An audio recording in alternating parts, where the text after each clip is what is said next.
Hello. Hello.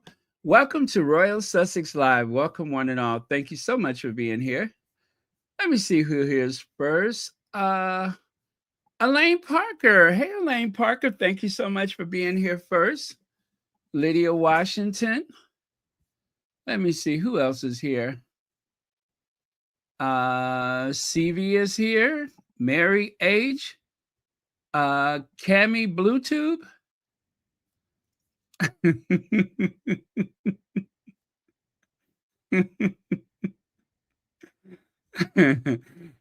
Kathy G. Compton Cali Gal. Connie Bomber. Hey, Connie Bomber. Let me see. Angela May is here. Nolatondo Niandidi is here. Thank you so much. And JSC.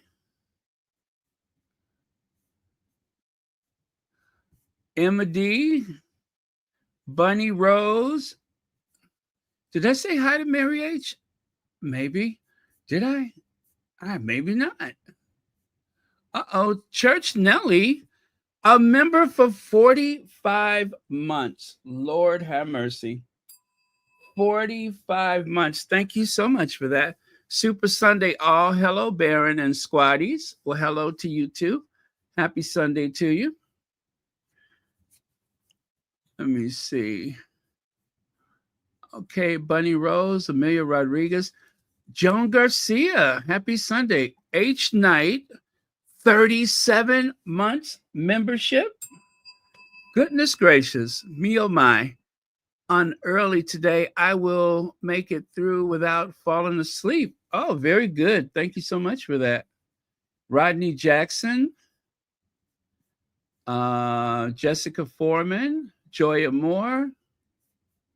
Let me see. Marshard, thank you so much for being here. H. Knight, Perlina Answer. Pamela Vickers Tuttle, thank you so much for being here. Always sit up straight. That sounds very posh. Ladies and gentlemen, Pamela Vickers Tuttle. See how straight I'm sitting up in the chair? Okay. Karen with a C, not a K. Anyway, enough greetings for now. I'll get to the rest of you all later. Andrea Allen. That's another name that kind of makes you sit up straight, doesn't it? That sounds very posh, very exclusive. Like a designer name, Andrea Allen. What are you wearing? If you have to ask. No, really, what is it? Why, it's an Andrea Allen original. All right. Brenda Crane. All righty. Thank you very much, everyone. So, Joan Garcia, 41 months. Let me see. And the beat goes on. I'm right behind Church Deli. Let's dance. If you insist, we may as well. That'll get our juices flowing. Let me see here. Why not? It seems like as good a time as any. All right. Ready? Here we go.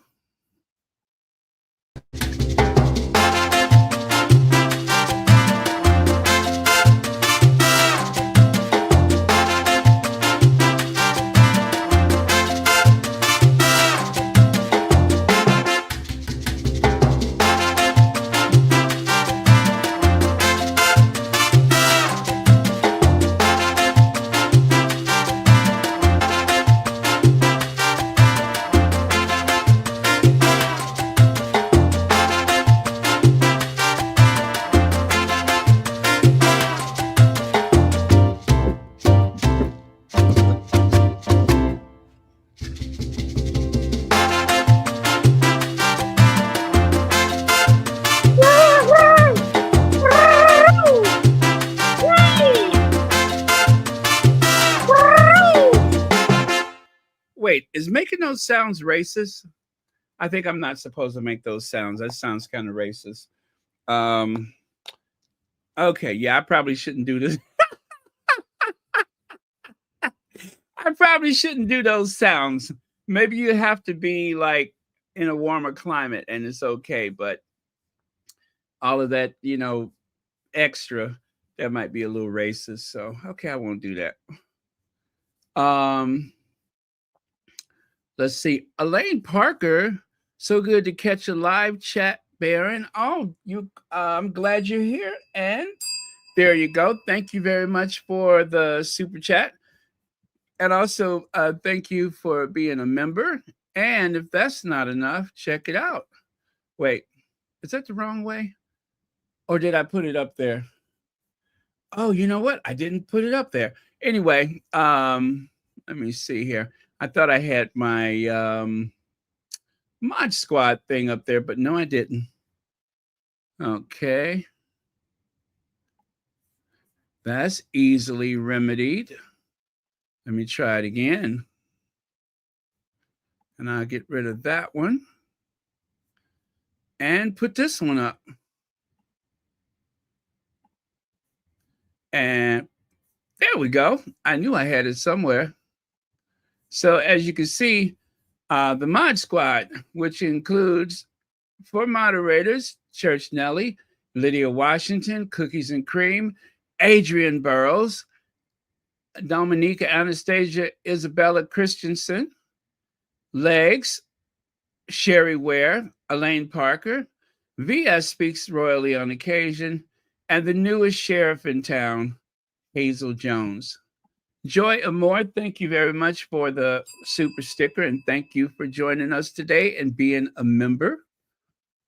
Okay, now, it's never too late to do the right thing. Remember, I was saying the other day, she should apologize. She should apologize. Patti LuPone apologizes after she's denounced for degrading comments on Keisha Lewis and Audra McDonald. Sweet Audra, sweet, loving, polite, most decorated Tony Award winner, Audra McDonald, who's been nominated more than anyone else in Tony Award history. Yeah, it was very poor form, very poor form. And I think what really sunk her ship was when when Messy Gail King, remember that? Audra McDonald and Gail King. Messy Gail King kind of really sealed her doom when she had a discussion with her, and Audra McDonald's was like, "You have to ask her." And I was like, "Oh, ooh, ooh, ooh." That's really, really rubbing it in. And that right there, well, that was a real turning point because Audra could not have been more gracious or more polite. And yeah, it's the equivalent of taking advantage of one's maturity. As you know, Patti LuPone is the oldest one in the group that you see there, and people just expected more from her. It's one thing when you have those little snarky comments about Donald Trump or certain other things in the world, but as a fellow liberal, I really do appreciate Patti LuPone for some of the stances that she's taken, but she really, really missed the mark that time, and it was glaringly obvious that this was going to define the rest of her career. So she had no other choice but to apologize. It was the right thing to do. It was being very grown up of her, right? It was the right thing to do. It was the grown up thing to do. Apologize and move on. And so we don't know whether she will be in attendance at the Tony Awards, although I think the most people are saying she should just sit this one out. Just sit it out, come back next year. Um, I think it would be absolutely stunning if all three ladies appeared on the stage at the same time.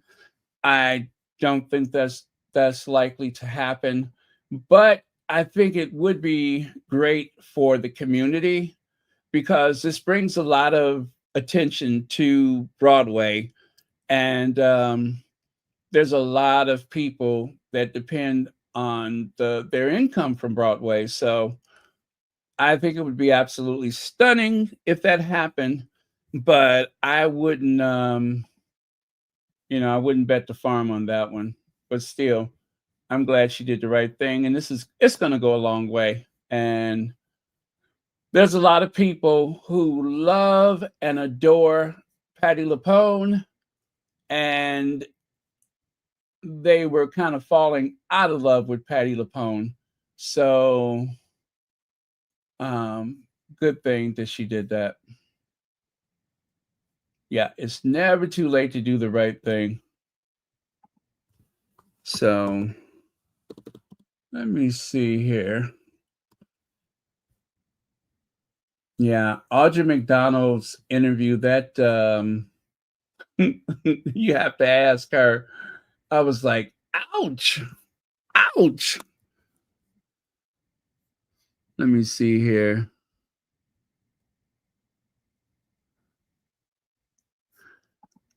Yeah, and that's exactly what it felt like. It felt like she was in a very entitled position when she said those things, and especially what I have not been able to share with you was when someone asked her to sign a playbill, and she said, "No, I'm not signing a playbill for Hell's Kitchen. They're too loud," reinforcing this idea that um like the dog whistle, "They're too loud," was directed toward the black performers, the mostly black ensemble, and that just felt very weird.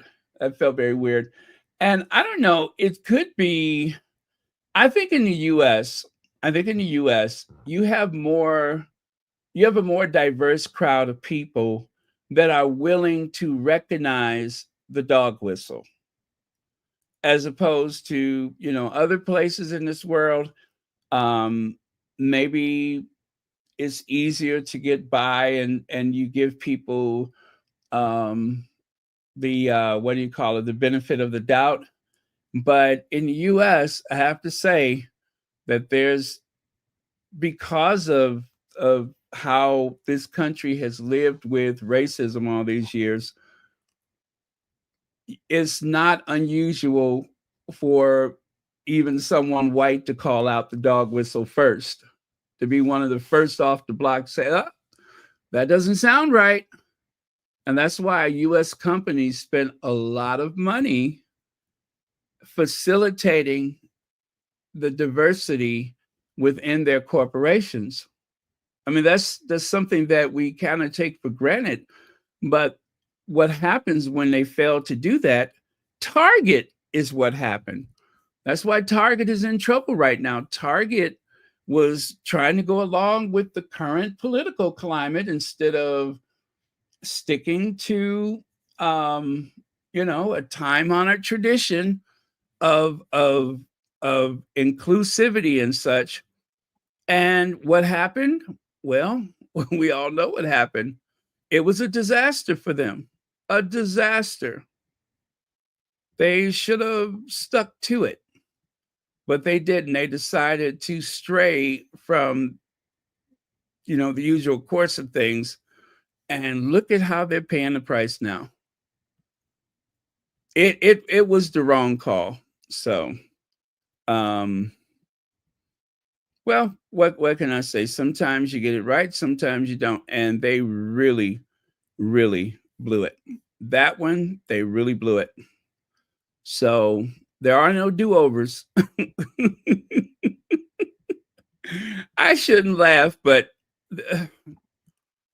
it was so uncalled for. So anyway, there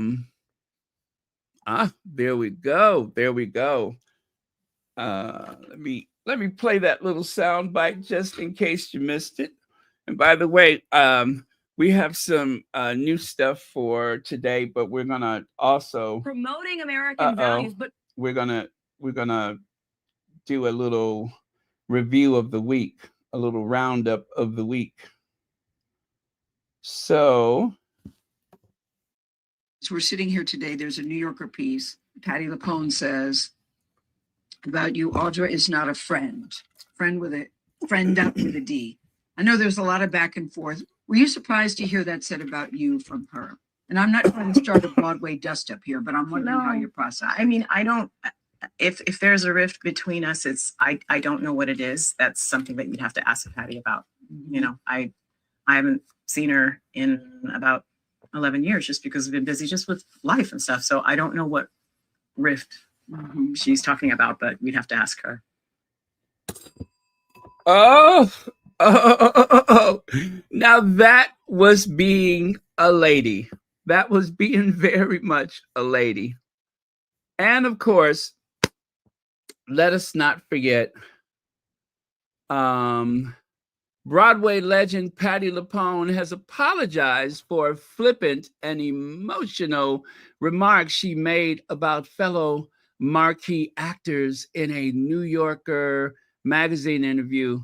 The mea culpa came via Patti LuPone's social media account Saturday after more than 600 members of the Broadway community signed an open letter condemning the three-time Tony winners' controversial comments about Keisha Lewis and Audra McDonald's. The 600 members, oh my goodness. And also, let us not forget, in that New Yorker magazine interview, she called Keisha the B word.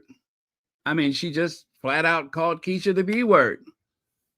Oh, that was not attractive. That was absolutely not attractive. Not very ladylike. So it is a career first apology for demeaning and disrespectful words that inspired a Broadway backlash. Anyway, I hope that we can put this to bed because, like I said, I have been a fan of Patti LuPone's, and I think she has a very powerful voice on stage and off, as evident by the fact that she got in trouble.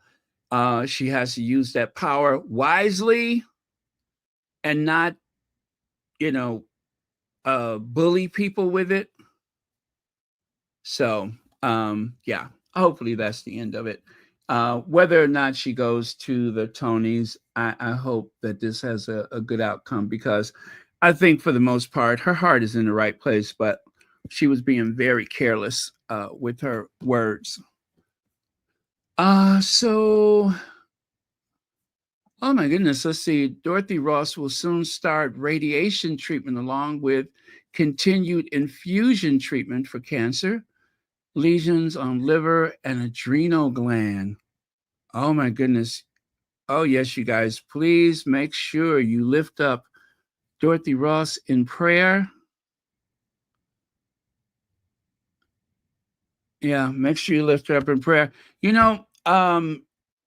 I often hear people say that, I if I find out I'm not going to do anything. From having so many people in my family with cancer and people not in my family with cancer, one thing I know from the 1970s is that so much of what's available has improved um, the longevity of people's lives.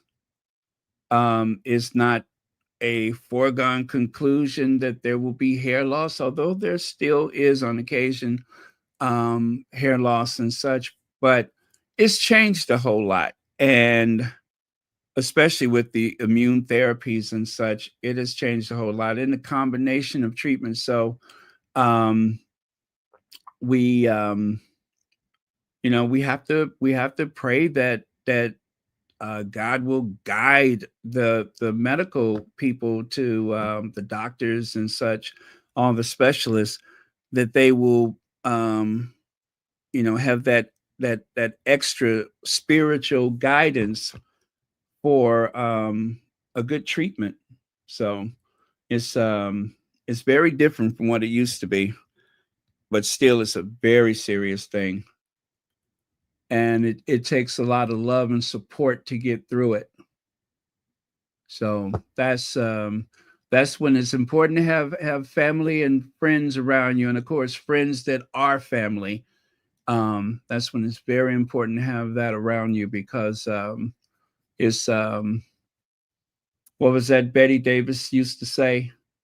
Um, Getting old ain't for sissies, and of course meant sissy in the old term way, where it's not for the weak, not anything to do with someone's sexuality. Well, yeah, that's what Betty Davis used to say. Getting old ain't for sissies, and that's why when I had my little slip and fall, I was afraid to go to sleep because I didn't know how I would feel the next day, that kind of thing. But the human body always wants to heal, no matter what is happening. Just remember, your body wants to heal. That's the first thing your body wants to do, is heal, not give up, but heal. And lastly, as they say, where there's life, there is hope. Remember that, where there's life, there's hope. So take that into the battle with you. And just remember, your body wants to heal. Okay, let me look at a few more comments before I move on to something else.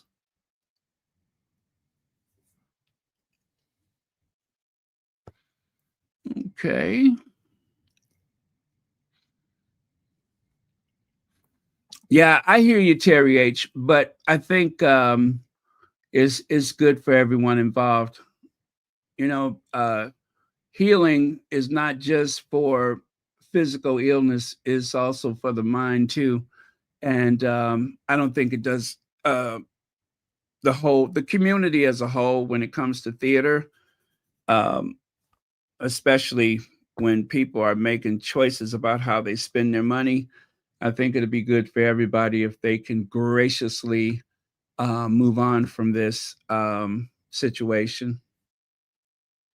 So I'd rather people make up as best they can than to stay angry with each other. Joan Garcia says, I emailed People Magazine that they morphed into Hateful Racist magazine on Meghan and Harry. They replied, our goal is always to provide fair and thoughtful reporting, and your perspective is important to us. Signed, AI.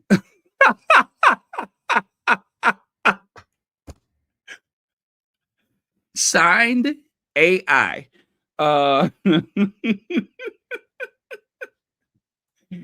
Joan Garcia, do you have a feeling that your message was filtered through an AI?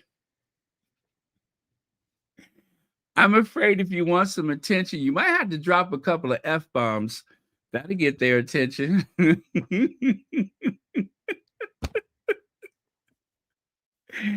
Or, I'm sorry, I didn't mean to do that. Or another way to get their attention is to say, I know where your kids go to school. Now, that'll get their attention. You might also have some people come visit you, but that'll get their attention too. Just say, hey, I know where your kids go to school. I'm just kidding, Joan Garcia. Do not do that. Okay, thank you so much for the super chat. I am just kidding. I do not mean to do that. I don't mean for you to do that. However, it does work.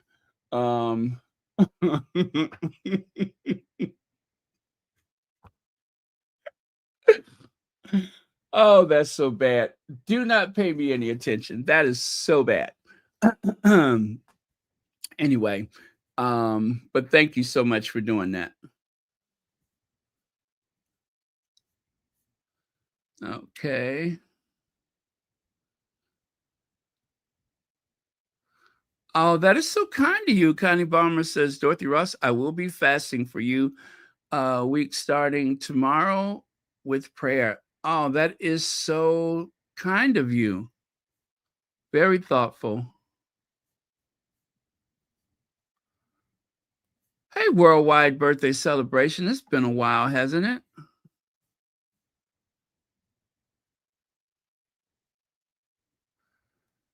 Marina Adams, happy Sunday to you too.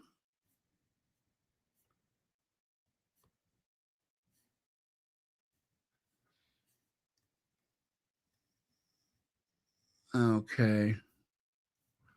And thank you all so much for your prayers for everyone. Thank you so much, Joy and Moore. Prayers for Church Nellie, Elaine Parker, Ingrid Sowers. On my knees every night and carry you all in my prayers. That is so, so thoughtful. Hey, Dorothy Ross.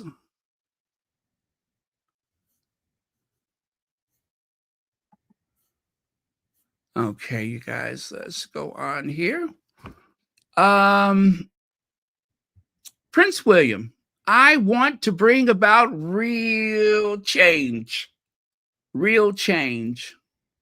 I want to bring about real change. Now, I didn't pay attention to that at first, which is not unusual for me. You'll be amazed at some of the stuff I miss. But I didn't pay much attention to that at first, but someone did. And you know what, you guys, as they say, it's a new day. It's a new day.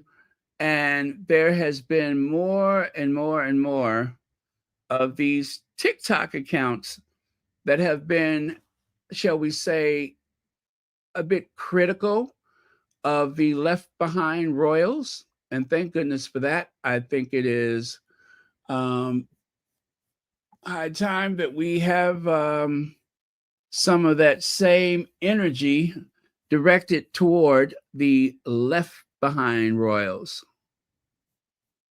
So with that, this young lady right here, do you want to know how I know that he is the world's biggest brat? Well, Katie Fly Fried, who's on TikTok, she had a thing or two to say about that, and I'm going to share it with you.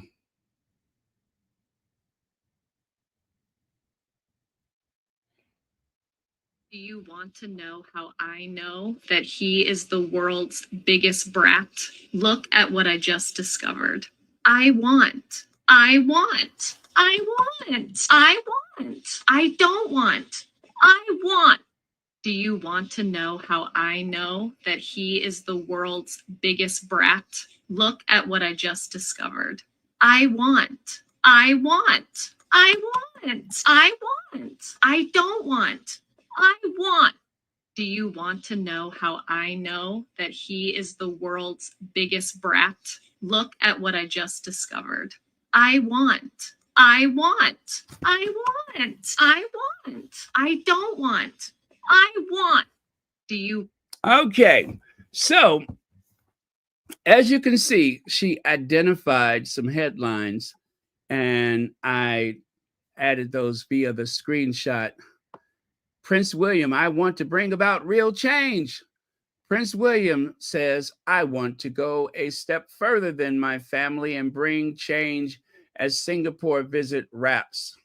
Or how about Prince William says, homelessness is something I want to challenge as he promotes his new documentary, which should have been the last documentary he ever made, where this man who sits on top of a $1 billion duchy says he wants to change the way people talk about homelessness, which before was he wanted to end homelessness. That was his life's mission, right? And then, of course, Prince William says he wants to carry out duties with a smaller R in the royal, right? But he doesn't want to give up being royal. He just wants to, you know. And then, of course, Prince William, I don't want to be a royal ornament.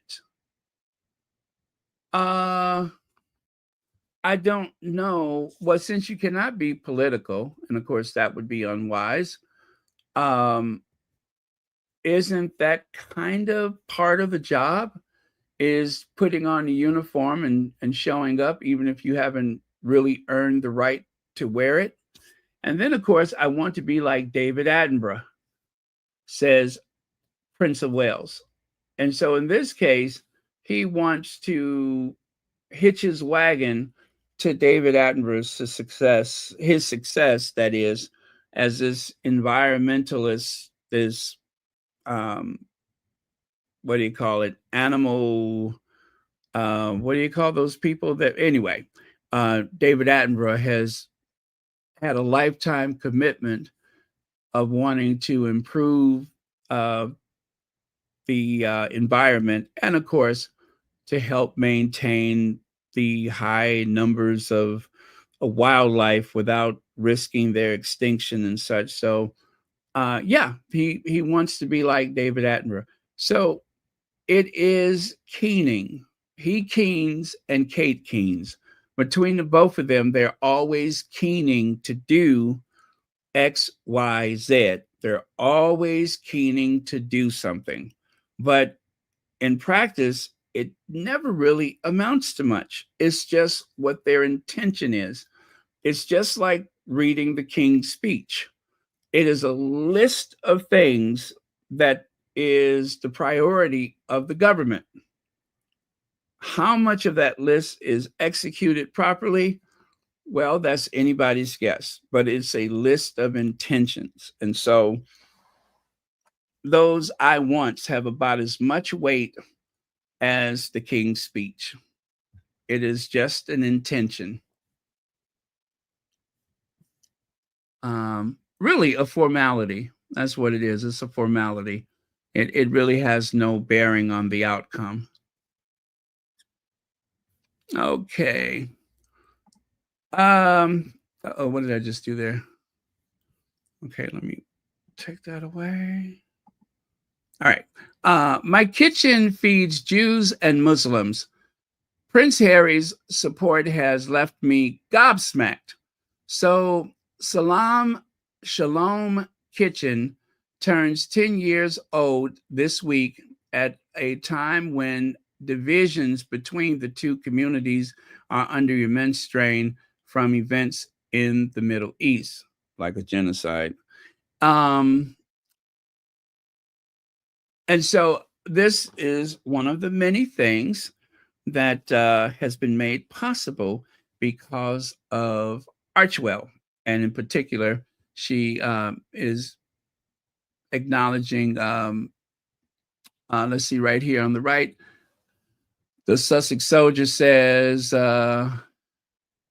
Prince Harry's support has left me gobsmacked. Oh, there it is. We're delighted with the money from Prince Harry and Meghan Markle. It is incredible.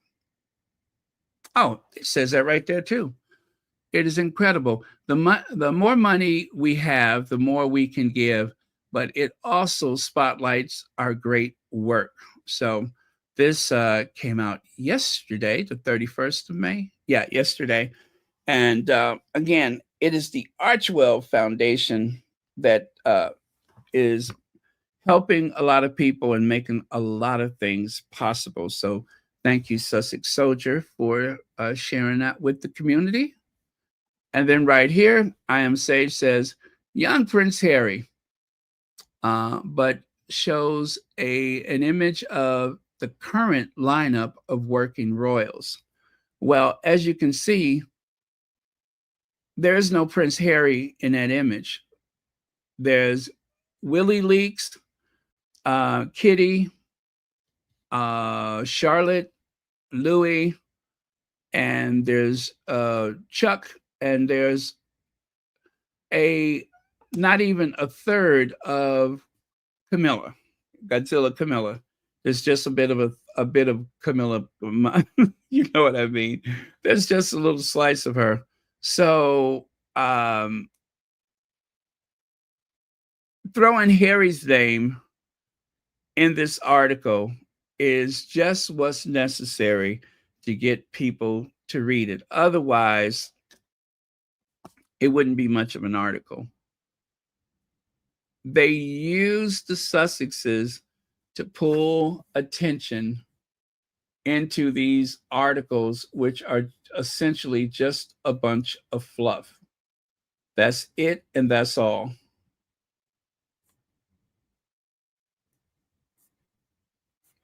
It's kind of like the soap opera with Blake Lively and what's his name, Justin Baldoni, and all of that. The headlines just kind of pull you in, and nothing that I've seen so far says who was right or who was wrong, or that, I got a feeling about who was wrong, but I'll keep that to myself. But none of this says what exactly happened. That may have to be determined in a court of law. But it's a soap opera. A lot of this is just a soap opera. So when they say clickbait, that's exactly what it is. They're baiting you into clicking on those stories. And I will admit, there are times when I'm so triggered, I'm like, what are you talking about?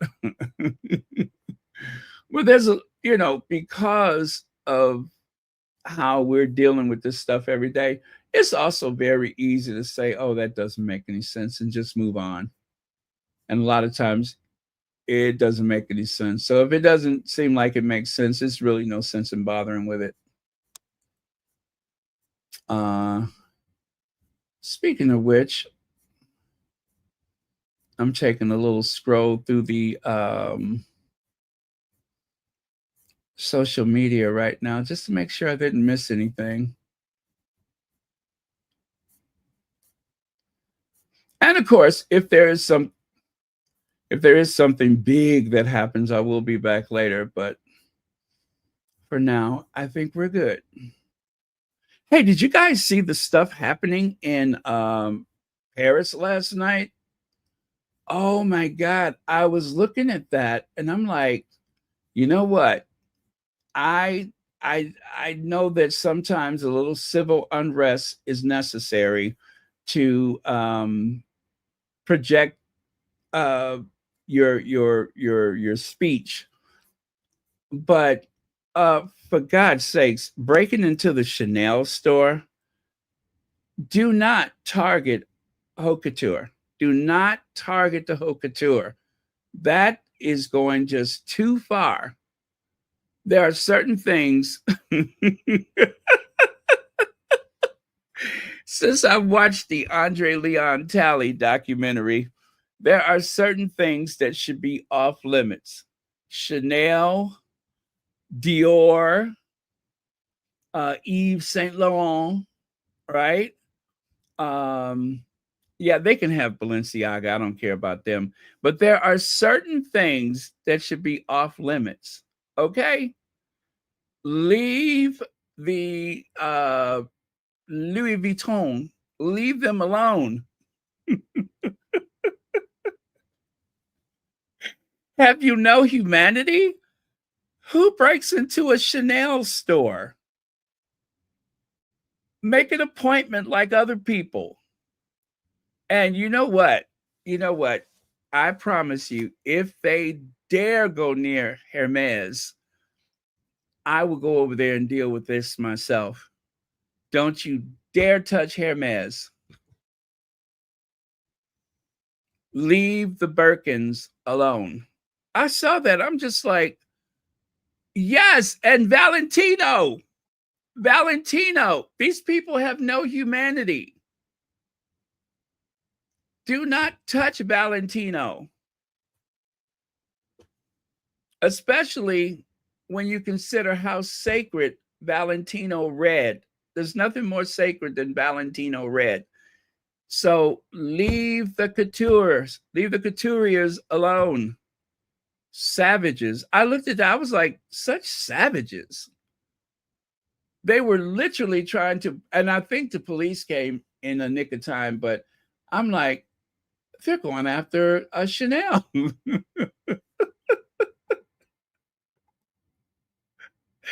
Andre Leon Talley would be appalled. So, yeah, leave them people alone.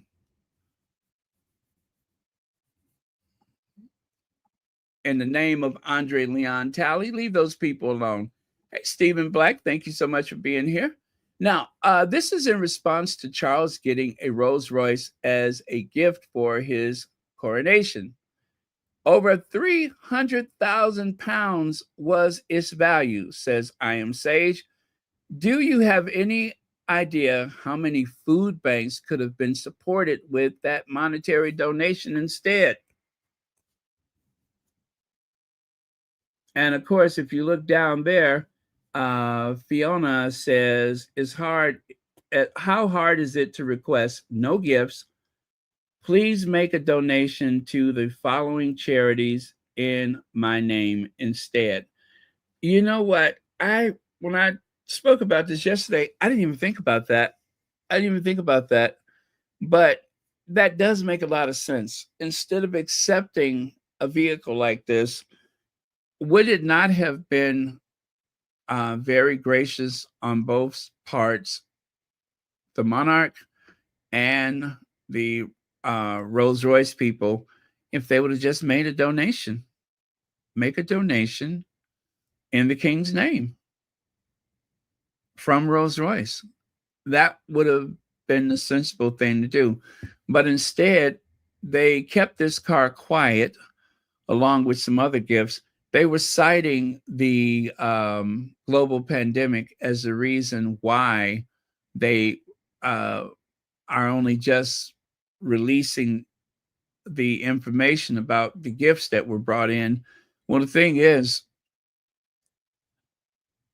during the global pandemic, I would imagine you received less gifts since there were no state dinners for a period of time. There certainly hasn't been any royal weddings for a period of time. The Queen's Jubilee, all of that stuff should have been accounted for in 2022. So really, there's no logical explanation why they have not released that information until I think it was yesterday. Unless they were trying to conceal it, hoping that they could just slip it in during the height of the travel season when people are not paying a lot of attention. They're out enjoying the weather. They were hoping to slide it in during the spring, summer vacation season, and maybe most people won't pay any attention to it. Maybe they won't show up at the gates with tiki torches and pitchforks and such. But in this age of social media, of course, people are going to take notice of it. I mean, what's going to happen to them? Nothing. They'll get away with it like everything else. And let me go over to here. So we're going to quickly go through the week. Remember, every weapon formed against them will fail. And of course, we spoke yesterday about the new communications team that they have. Let's hope that they are able to deal with some of this social media stuff, because a lot of this is born out of the social media. I believe between the palace right? And the tabloid media with their burner accounts, and then some of the people on social media, I believe that they come up with these interesting scenarios of what is happening, what could be possible.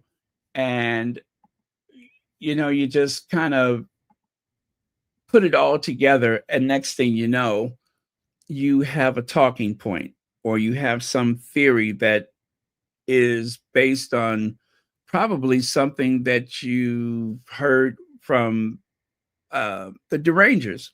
So it's kind of like, especially, we do know with a few of uh, the Royal Rota that they've had burner accounts. And if you don't know how they get caught, let me just tell you very quickly. They respond as though they're on their regular account. There might be a thread, right? And one of the very eagle-eyed squatties may, have a little back and forth with them. And then by mistake, they respond. Let me use Richard Eden as an example. Maureen was alleged to have been the burner account, meaning the fake account used to engage with the derangers and, of course, the Sussex squad, like an alter ego. And then, of course, there is their regular account, and they forget which account they're on. And before you know it, they have been called out. They have been flagged and called out by the Sussex squad.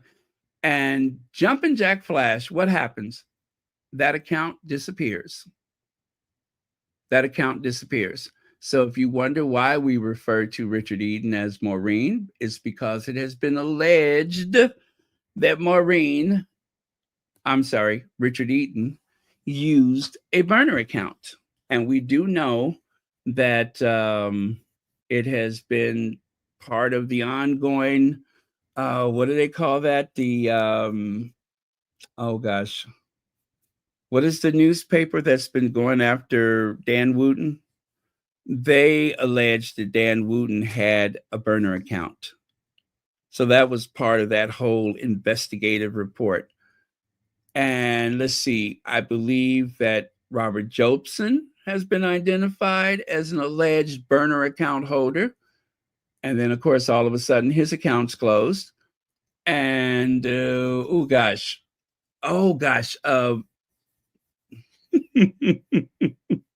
Okay, I won't say the name. I'll just do this because it's been a while since we've seen it, but let's just have some fun, shall we?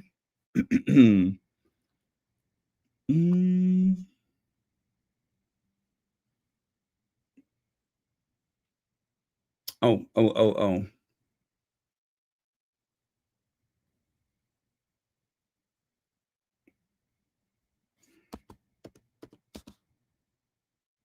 Okay, you ready for it? Here it comes.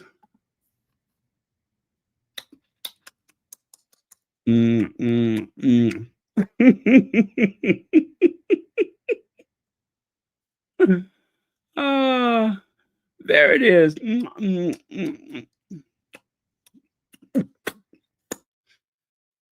God, please tell me she wasn't talking about Harry when she smeared all that lipstick on her face.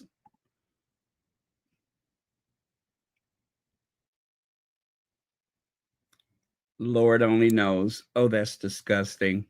Who was she getting ready for? You know what? I really have to do this in slow motion one of these days.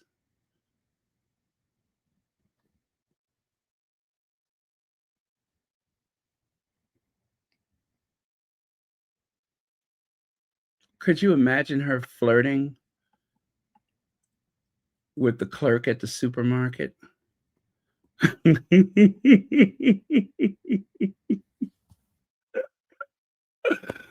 Oh, wait a minute. Do we have a birthday? Do we have a birthday? Happy 82nd birthday, Maggie. Well, happy birthday and many happy returns of the day. You know what that means, don't you?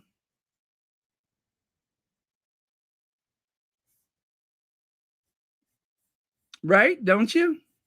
I wish you'd tell me because I don't remember. Okay, I'm just kidding. Here goes.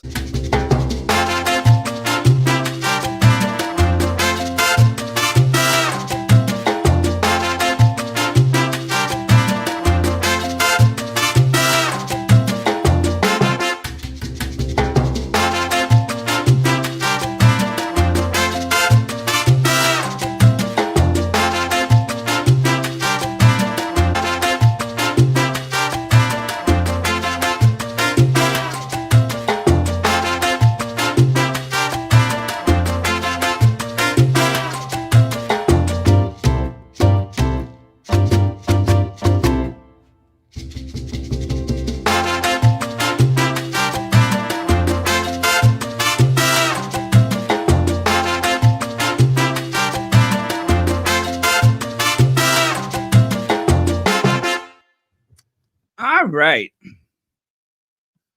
Okay.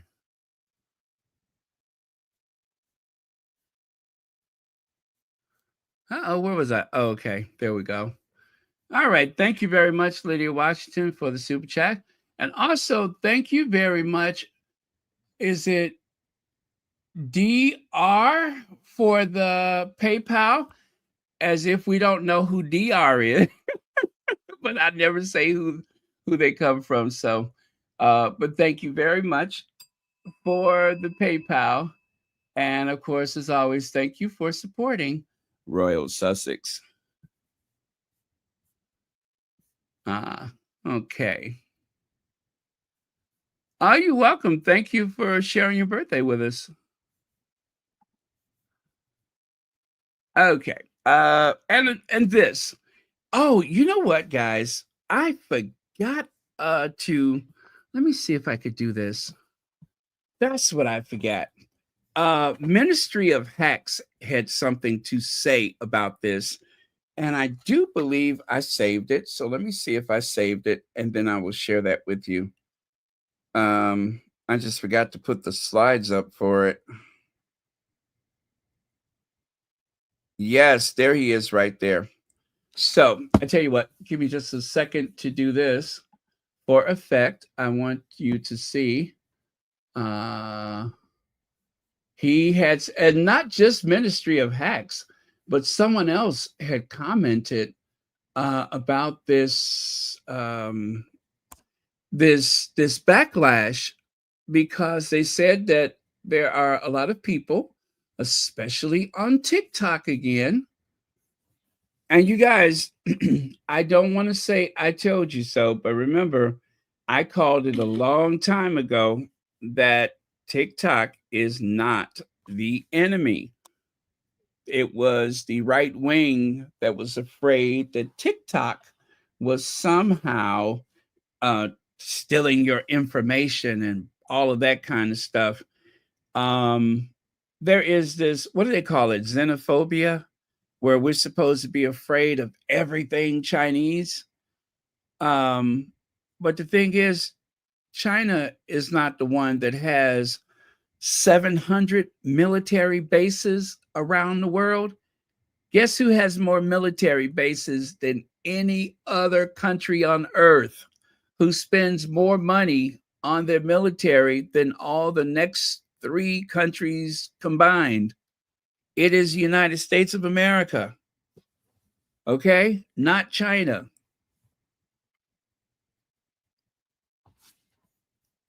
All right, let me grab that for you. TikTok has, that's why they shut it down. That's why they shut it down.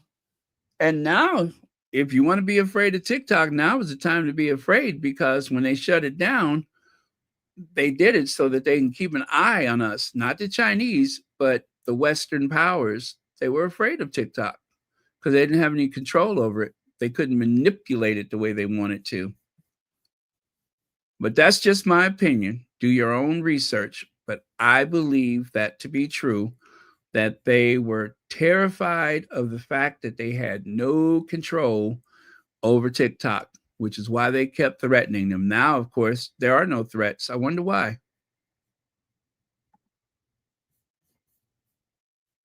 Why did that stop abruptly? Because they got what they wanted. They were able to seize some control of it. Verda Sanchez. Verda Sanchez, this is quite a reunion this Sunday morning. Verda Sanchez, what a reunion we have going on here. Okay.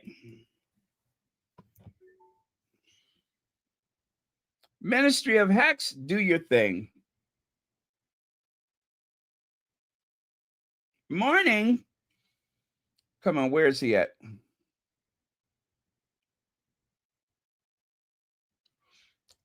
No, sir. That's and all that. I also morning, friends. Happy Saturday. I'm off to yoga soon. Get strong and all that. I also had my hair chopped yesterday, so I'm looking less grey. Life is good. But get to the point, Martin. Do you remember yesterday when I started to talk about all the social media accounts that are now starting to look into Catherine's background?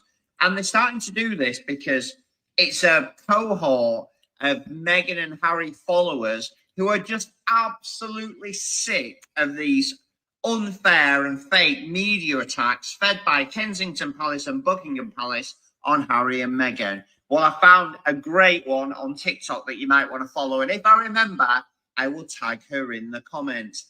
Callous calculating Catherine. Yeah, I'll try and tag her in this video. It basically It basically focuses on Catherine's life pre-William, when she split up from William, which I think was actually twice, and this is one of the occasions.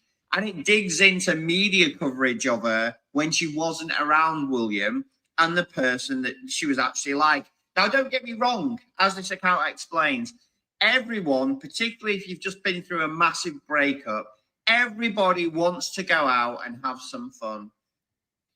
Catherine seems very good at doing this and also getting the media attention in those periods that she was away from William. But anyway, what do I know? Absolutely nothing. Comments are open as ever. I'm looking forward to yoga. Hope you've got a great day planned. Let me know what you think. Well, thank you, Martin from Ministry of Hacks. You guys, as you know, I have been dragging Willie and Kitty for a long time. And that is to the dismay of quite a few squatties who are just like, oh, we're not here for that. Well, yeah, I understand. But it is therapeutic for me. I consider it my therapy because that whole one-sided thing where everything is against Harry, against Meghan, and nobody ever speaks out about those other two. Let them tell it. The other two have no kind of past whatsoever, and that when they belch, it sounds like chimes. If they fart, it produces glitter. I'm so tired of that notion about those two, knowing what riffraff they really are. And I'm sorry, I'm a little old school. I believe if you push me, I deserve to push you back. So yeah, they're not producing Skittles. They poop like everybody else. And I believe that they should be called out like the rest of the like Harry and Meghan have been called out. And at least I'm not making up stuff. No one can say I made up anything. As they say, the truth is true. VS speaks royally. Wow, this is quite the reunion. Yes. Our BS speaks royally. And Verda Sanchez, I tell you, what a reunion. Wow, this just blows me away. Oh, and Jelaine is here. Wow, this is so cool. I'm starting to get emotional. But yeah, so I'm glad for it. I'm glad that people on TikTok are finally saying, wait a minute, stop trying to make up a pass about Meghan, and let's talk about, the real person with a pass, that it isn't so what is the word I'm looking for, that isn't so pious. Yeah, that isn't as pious as they would have us think. And that's just like the article where they talk about Kate working on the yacht. And I'm talking about the article from the Daily Mail, which is still up there, where they speak about Kate working the summer on the yacht. And just like with William in The Crown, right? And if you remember The Crown, how every time William drank, it seemed like it was the Harry character cracking open a beer, pouring a drink, and handing it to William. I'm like, come on. Come on. As if William doesn't know. They made it seem like William was just going along to amuse his brother. And it's the same way they treat Kate. Kate worked on the yacht as a, what do you call it, a gap year thing, and not that she wanted to be around older men with money. Why that yacht? Why those particular set of customers?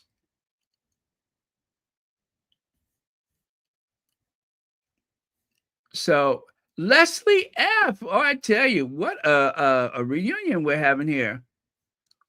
Educate you too. Thank you so much for the super sticker. And thank you for being here today on Royal Sussex. But yeah, so it begins. And so it begins. And you know what? More of it. More of it. And if we are all supposed to be so mature and so thoughtful and so kind that we don't bring up the past, if we're all supposed to do that, then leave Meghan alone. Otherwise, I believe everybody's past is up for grabs. Everybody's past is up for grabs. But over and over again, every week, they rinse and repeat the same things over and over again. Every week, there's some article accusing the Sussexes of elder abuse against the Queen and Philip. Every week, there's another article about Harry and his good old days. Or there's some article about how Meghan has been so terrible to this person or that person from her past. One thing that they rarely do is share a photo of Meghan with most of the people that they're speaking of. And if they do, it was at a fundraiser or some type of industry event. Not that they were hanging out at each other's home. And they do that deliberately because all of the people that they have offered money to try to create Meghan the yacht girl, they could not do it. But they have to make it Meghan and not Kate. And so that is the point of Harry, and eventually whoever Harry married, was to deflect by using them as the evil in the good versus evil, or the good versus bad. They need to project that onto them because Will and Kate are not allowed to fail. They are not allowed to be laughed at. They cannot be the butt of the joke. That is reserved for whoever was married to Harry and, of course, to Harry himself. Let's see. Jennifer Clark, thank you very much for the super sticker. And thank you so much for being here on Royal Sussex. Let me see. I see pound sterling. It looks like you're from the UK, eh? Hey, soul brother. Let's see. The Royals want to live in the past so badly because they know they have done nothing substantial in current times. You get a bell for that. I like that. But it's got to be a past of their own creation.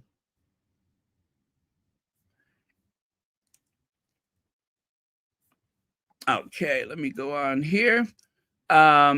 Speaking of the past, I love this. Fibinagra is shady AF. Fibinagra actually used this in the article. Now, please excuse the Arthur Edwards image of our beloved, belated Diana, Princess of Wales. But the people's princess, should I say. Diana worked in a daycare. So Diana, even as a teenager, as she is there, was working. As we all know, our Duchess has been working, since she was a teenager. Kate, not so much. We could not find any photos of Kate working before marriage. Period. Nothing. Not even for her family. There are no photos of Kate working. They tried to find something for the sake of this article. There was nothing to find. British media loves to draw endless comparisons between Kate Middleton and Meghan Sussex. A perfect example is Kate's appearance at the HMS. How did she say it? HMS Glasgow. HMS Glasgow. Her appearance at the HMS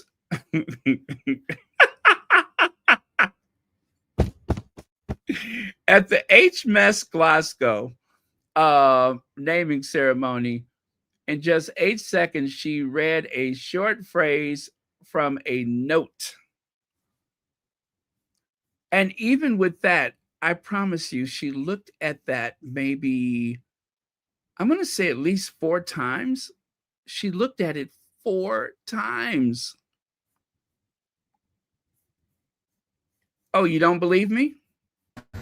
I have the pleasure to name 1, this ship 2, HMS Glasgow. 3, May God bless her 4. and all who sail on her. She looked at it 4 times. 4 times. 1, 2, 3, 4.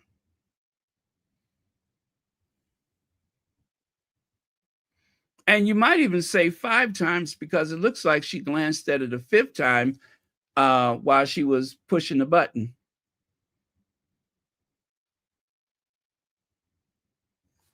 Yeah, it looked like she checked it out for the 5th time while she was pushing that button.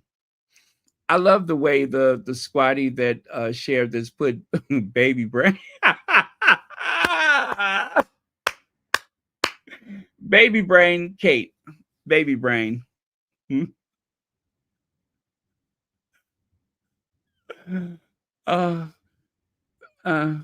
you, Meghan, for that one. Baby brain. Let's see. The late Queen called Kate lazy, and her mother helped her get that job at Jigsaw. And from what I hear, when she was at Jigsaw, there were quite a few occasions where Willie would get her out of work, that she barely showed up. They would say, oh, she's not able to show up today because of blah, blah, blah. The Queen, and this is what I believe in. By the way, thank you very much for the super chat. Is it Lynette? Lynette? Thank you very much for the super chat. The Queen sent message, or not, but she was sending a message via her courtiers and the press, because the Queen was concerned about the fact that Kate, who was approaching 30 years old, was not working. Now, I will say to you that I think I had like oh gosh, what was it, about by that age, I think I had worked I think I had worked 3 different jobs. I had well over 10 years of work history and some schooling mixed in with that. So I think for most adults, you would have worked. Kate was in and out of the bars. Kate was on and off again with William. And the Queen saw that and she was horrified. So there was never any dispute about whether or not the Queen referred to Kate as lazy. Like, let's do an experiment. I go to my images, I go to photos, and I type lazy. Let me see what comes up. I have a choice of articles. Let me see here. Which one do I want to go with? Let's go with this one. This one has 3 of them. There you go. Kate Middleton called lazy by Queen, nicknames her Duchess of Doolittle. Or how about this? Kate Middleton's dislike for laziness, Duchess could do more. Kate Middleton is disliked for being lazy. The Duchess of Cambridge is one of the most popular members of the British family. And then over there it says, is the Duchess of Cambridge lazy Katie? And is she feuding with whatever that says? Let me see. Are the rumors of Kate Middleton ducking her royal responsibility true? If you guys watch Duchess Royal, then you know that Duchess Royal highlighted that in her last video, where the whole idea that Kate was suffering from this morning sickness, which is not the scientific name of it, but she was prone to morning sickness, which was her get out of jail free card, as they say in Monopoly. That means she did not have to show up. She did not have to be accountable. Just like with this recent illness, it was a complete blanket that gave her all of the excuses she could ever need to not show up. And thanks to the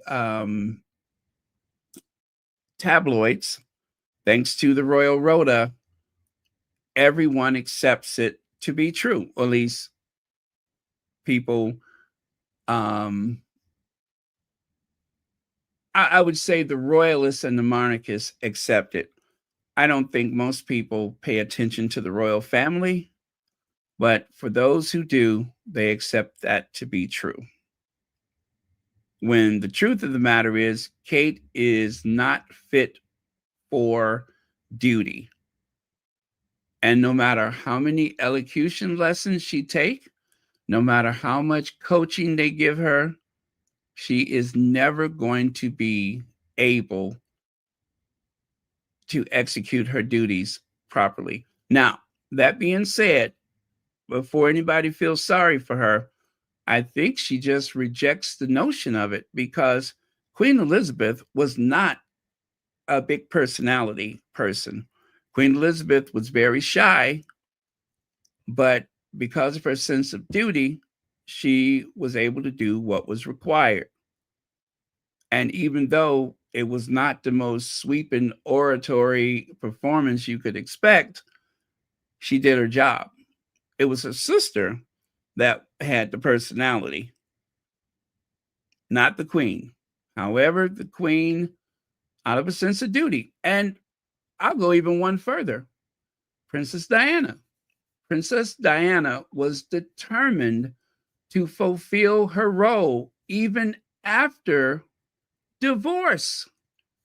Diana threw everything she had into public speaking.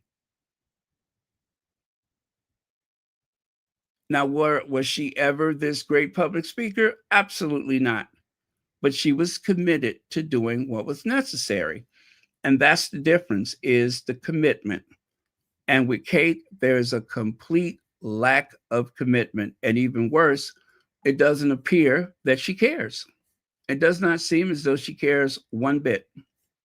As long as she can duck away from work, and as long as people have made excuses for her, that makes it okay. And that is why she can get away with it, is because William has insisted that she has that protection.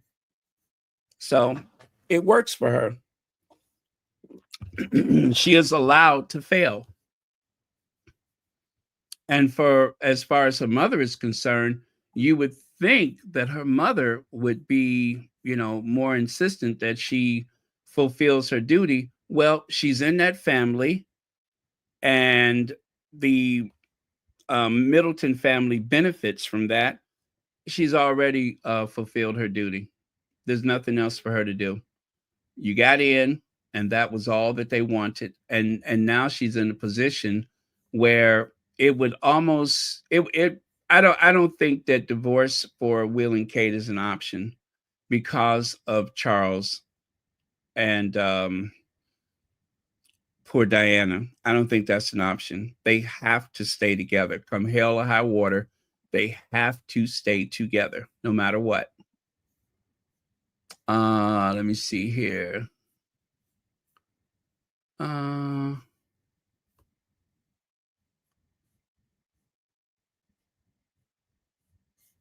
What did I miss here? Hilda T, thank you so much for being a member. That is so cool. And thank you for the super sticker. Hilda, I can't see it here, but how long have you been a member? Just curious. And Shelly L says, hi, Baron and Squatties. That fifth glance was her read the instructions. Push button.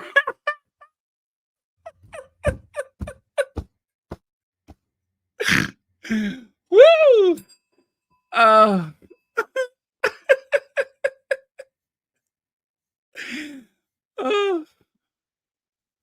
Push In the button ship, now.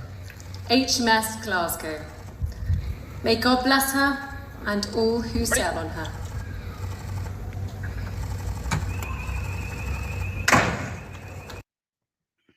Yes, push button now.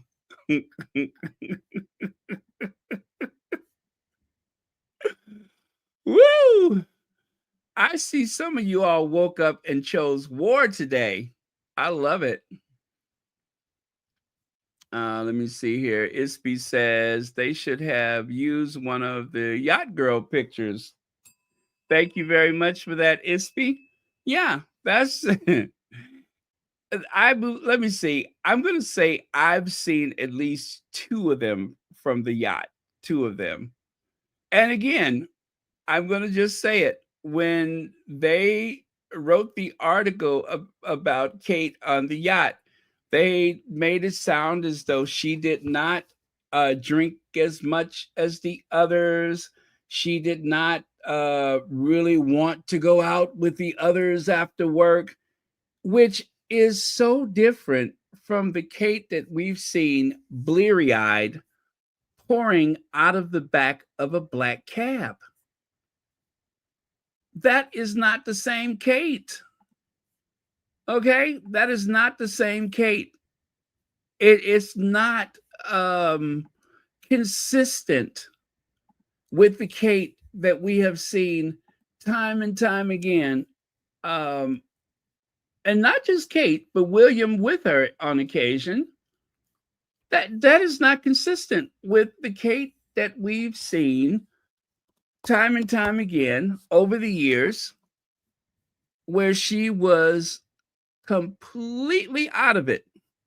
Her eyes were all glassy and everything from a night of partying. So those two things do not match. That she would go out with her coworkers, and she was always so different from everyone else. She didn't seem to. Oh, come on. And in the same article, they spoke about how she wore the tight short shorts, and that it was all about she wanted people to look at her legs, her legs, which is something she has in common with her mother. Her mother is that it seems to be their goal to make sure that whatever they wear is above the knee. That is a trait she gets from her mother.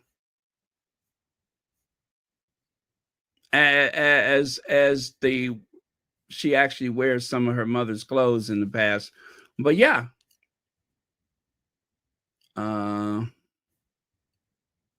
This is kind of dated, but I will share it again. You can, oh, by the way, thank you again, Ispi, for the super chat. You can see there, graduated university with Masters of Art degree, also known as a vanity degree, in art history. Worked in family business, party pieces, maybe, question mark. Part-time accessory buyer for a clothing store called Jigsaw. We've seen the way she dressed. Does she seem like a candidate for that position? Right. And this list, you can add some more to it at this point, but graduated university with double major in international studies and theater, interned at the U.S. Embassy in Buenos Aires, worked as freelance calligrapher, designed 2 collections for Canadian retailer Reitman, worked as an actress, featured in 23 television shows, 8 films, movies, United Nations Women's Advance, Advocate, I can barely see that, and gave speech at UN Women's 2015 conference. Let me see what else. Let me lean in here. Ambassador for Canada's water campaign, traveled to Rwanda in Africa to spread the mission, founded popular lifestyle blog, The Tig, about self-empowerment, fashion, social consciousness, and travel. Humanitarian work in India with Meena Mahila Foundation, focusing on gender equality. Joined the United States Armed Forces for USO tour over holidays. Part-time presenter and promotional model. Wrote article for Time magazine about the stigmatization of menstruation and education. So, and that was a list from before marriage. And since then, well, we know that both Sussexes have been incredibly busy. And I have one for that, which is also a bit dated, but I will share it.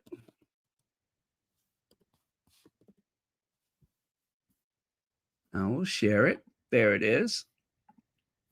Again, we need to add more to this, but some of this is before they came to the U.S., and a lot of it is after, but that's what they've been doing.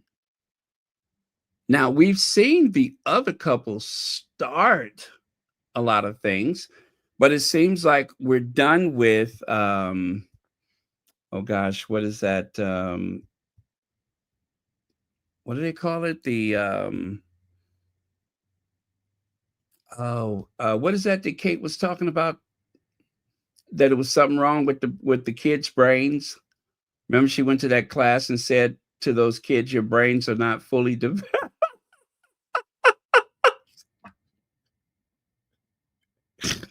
Whew. It's been so long, I forgot what it is. Early years. Yeah, when she told those kids that their brain was not fully developed, and they were like, "Bye." That was that occasion when they asked about Meghan and Harry, or was it just Meghan they asked about? Where's Meghan? And she's like, she's not here. Oh my God, that was awful to watch. You cannot tell me, you cannot convince me that she is happy and satisfied with those kind of events. But the only way that Kate looks credible is to put her at a table full of children. The only way William looks credible is to somehow insert him around people that actually have earned their positions, or put him in a uniform. That is the only way that you could possibly make him look credible. Otherwise, it's something about William that it's two things. It looks aged too fast for his actual age, and he still looks like the bumbling, insecure child that he's always been. Those two things you see at the same time, which is odd, but you see those two things at the same time. So thank you again, Ispy. Let me see. NJ says, hello, Baron. Thank you for taking your time to update us on everything Harry and Meghan, including the that stuff with the others.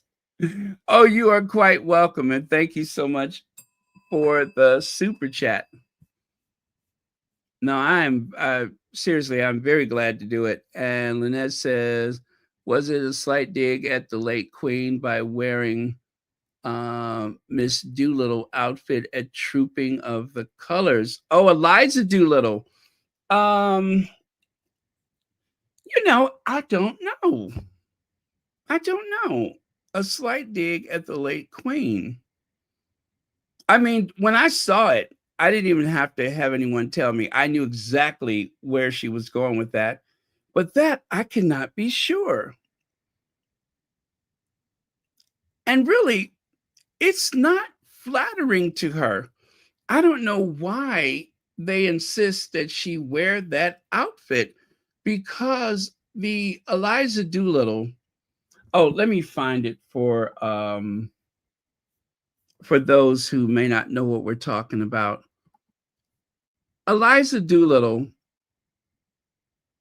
Well, yeah, I mean, Doolittle Duchess, but the Eliza Doolittle, she should have.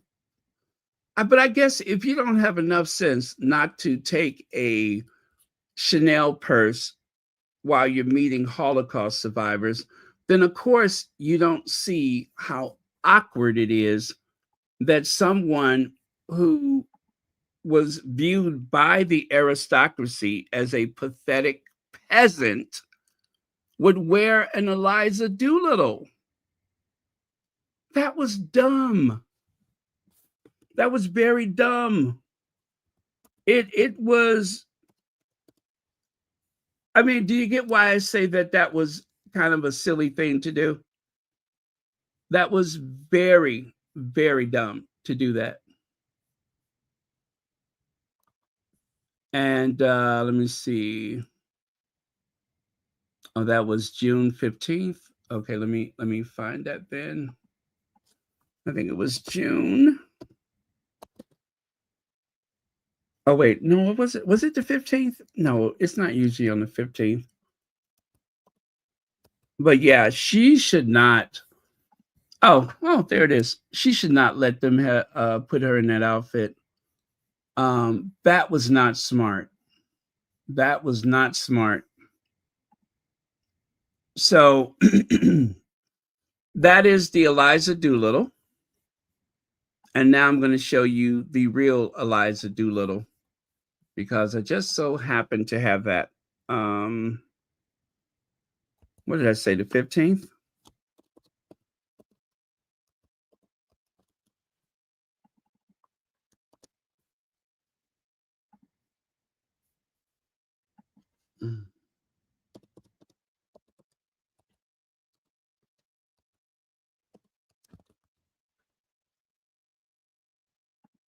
Okay.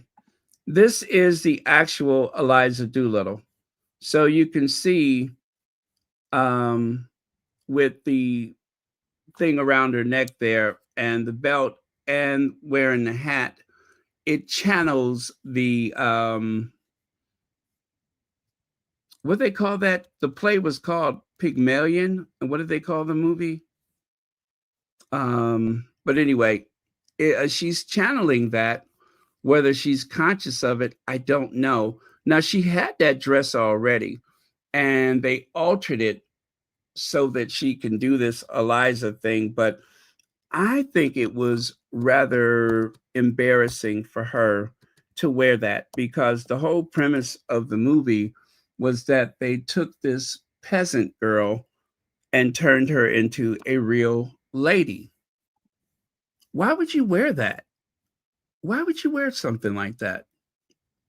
As though you're agreeing with them that I was not worthy to be here, but they changed me. You guys get what I'm saying? My Fair Lady. Thank you. Thank you. My Fair Lady. That was not smart. That was not smart. That is like a put down for her. I wonder whose idea it was. Or do you guys think that I'm looking at it the wrong way? But I believe that it was a bit of a put down. Like it was an in joke. And yet there she is, just as proud as she pleases, wearing the Eliza Doolittle dress. That's embarrassing. That's embarrassing. She doesn't, she does not have the awareness. She just does not have the awareness to know when they're making fun of her.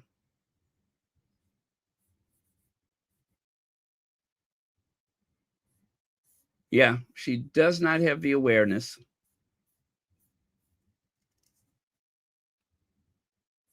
Oh, I see a name that I like there. Oh, by the way, thank you so much for that super chat. It is even worse when you consider that she is of Jewish descent.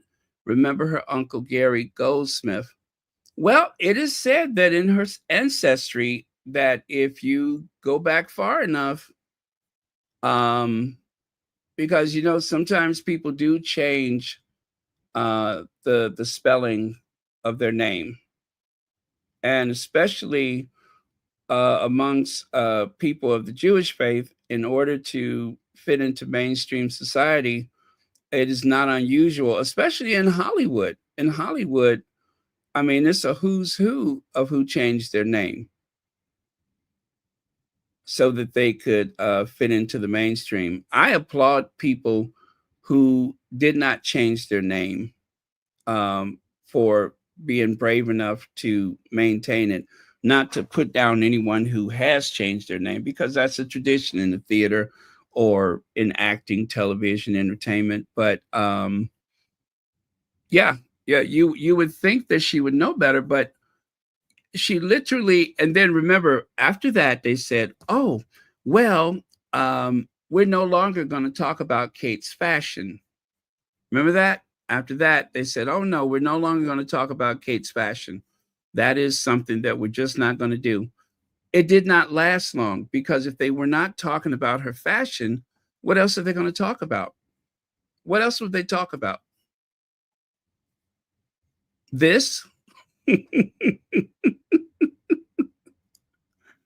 Oh, my goodness. You know, instead of having a debate about the title of the Sussexes, their title, they really should have a debate about whether it's legal to pair one of the ugliest skirts in the history. Actually, the skirt is not ugly, but it just does not pair well with that jacket.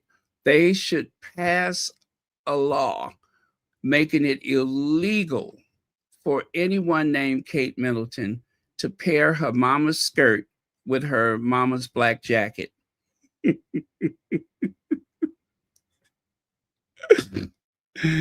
Woo! What is wrong with me today? What is wrong with me today?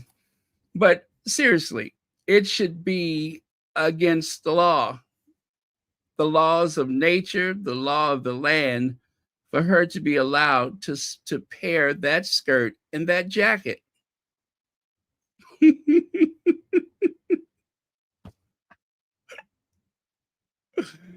Oh, the humanity. I feel like I'm watching the Hindenburg go down. Oh, the humanity, or the lack thereof. Let me see. Ma Linda Farmer says, Baron, you have to have self-esteem, self-confidence before you can be embarrassed. Excellent point. Excellent point.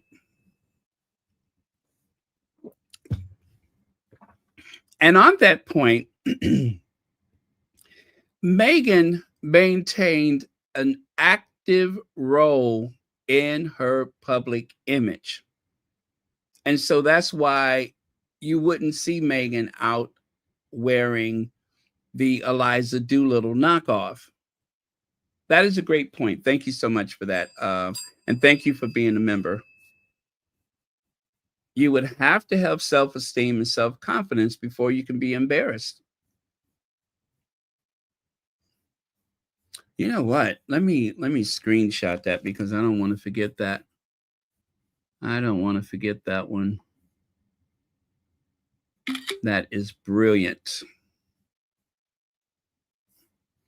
Thank you for that.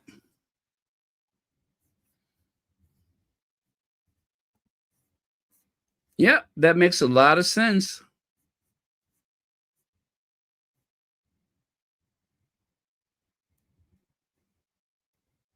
Okay. She is clueless and wouldn't know.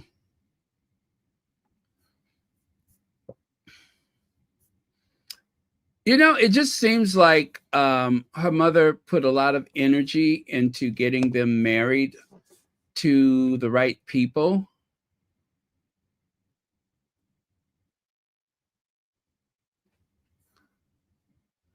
Well, and you know what? Even though those don't work for her, have you ever known someone who could just put on anything and it looks like $1 million? They say that fashion is something you buy, but having style, you either have it or you don't. You can buy fashion, but you cannot buy good taste. You cannot buy good taste.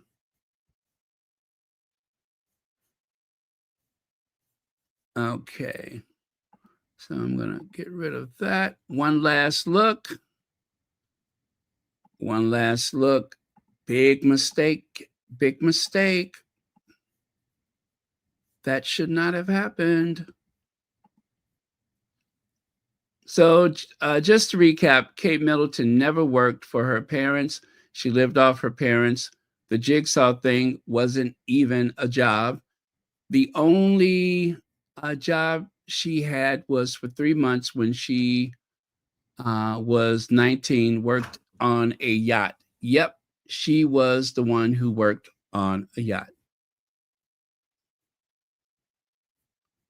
Okay. Now, this is the event that the Duke of Sussex funded. Event funded by Prince Harry focuses in part on reproductive rights. This one kind of slipped past. I didn't realize that this had happened. And the thing is, I'm sure I saw it on the Sussex's website, but it just did not click that it was something new. I thought it was something from the past, but as they said with the PR thing, that they really did need to expand their PR because there's so much more to come. 2024 was an epic year for the Sussexes, and 2025, I didn't think they could top 2024, but 2025, especially where Meghan is concerned, has been amazing. We talked about this last night, that the term sugar is a racist term, and that it is coded language implying the N-word because of the transatlantic slave trade. Okay, I'm not going to play that one again, but that, of course, is where Misan, well, what the hell? That's something that deserves to be shared again. Let me do that. The very wise words of Misan Harriman, who I love and adore. The industrial and very focused hate machine that I've seen, I've experienced myself due to my proximity to both Harry and Meghan, has been extraordinary. And what I would say is that, you know, one day, you know, her children will be adults and it'll be impossible to protect them, right, from the ledger, and it is a ledger of hate that mainly the British media has been responsible for. And what I mean by that is, last time I checked, Meghan is not dropping bombs on people. She's not annexing nations. She's not a pedophile. Yet there is way more coverage and time and words spent directing hatred towards her than people that are really, really hurting people. And I do wonder how history is going to remember those that held the pen and the microphone and kissed their kids goodnight at night and paid their mortgages off the back of focusing hatred to one woman that most of them have never met. I do wonder how history will remember those that knowingly did that for the sake of the combination of misogyny, misogynoir, greed, being part of a system that they were just like, well, I was doing what my editor told me and not caring. I do wonder how history will remember. I mean, when you say you've experienced it, what do you mean? Because I've had people send me DMs saying, you know, unspeakable things that they would want to do to her, her children, her husband, myself, unspeakable things. And you have to ask yourself, how did we get here? If you don't like her, that's fine. If you don't like the things she puts out, The TV show. yeah, write an article saying you don't like it. But 24 hours focused hatred on this one woman, this mother, this human being, this soul, it's unforgivable. Oh, thank you, Misan Harriman, for that. For the sake of Misan's mental health, he left Twitter. But imagine how many times this man has been threatened. And the thing that frustrates me with the tabloid media is that they never choose to explore the threats that certain people receive. Like, for instance, Michelle Obama. Michelle Obama's personality changed. Her mental health was in jeopardy because of the constant threats. And Michelle Obama even said that she believes that the current occupant put her her family's life in danger with his rhetoric. And the other day, I mentioned that, you know, to one of the squatties who, you know, said that now that the Sussexes are away from there, and these people are very powerful and very dangerous. That includes the tabloid media. And just as the other day, when I shared that clip with Eamon Holmes, the hostility that was present in every syllable where he expressed his disdain for Meghan. I don't know her, but I just don't think I would like her. That by itself was a very irresponsible thing to do. I'm glad you admitted that you don't know her, because that is important. But people are not listening to, well, he don't know her. Excuse me, that he doesn't know her. What they're listening to is a very entitled white man that reminds them of their father or themselves or their brother or their uncle or their grandfather. Someone they can identify with is saying how much disdain they have for a woman of color. And that is why Patti LuPone got in trouble. And let me say this too. For those of you that are white, that are listening to this, that are here trying to learn and understand, let me just say I applaud you for that, because not everybody will give us a voice, will give us a platform, or should I say participate, excuse me, in a platform where we are able to share that with the hopes that it would bring some understanding. That it's not that as Black people, we're making excuses or we're just complaining to complain, but there are some very real things there. And hopefully, Black or white, or whatever race or religious you are, that you will be able to identify these things, and even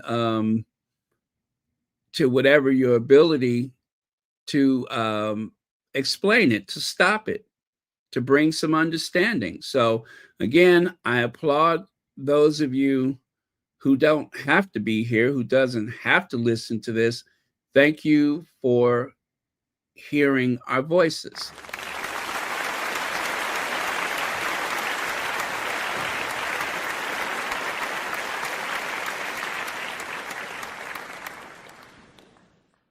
Okay. Well, we discussed that already. And, oh, yeah, same thing. Mama Tina, we talked about this week. Let me briefly go over that. The more I listen to Mama Tina, the more I love her. And of course, this artist from Lagos was given the task of creating the image for her book. Isn't that beautiful? Isn't that beautiful?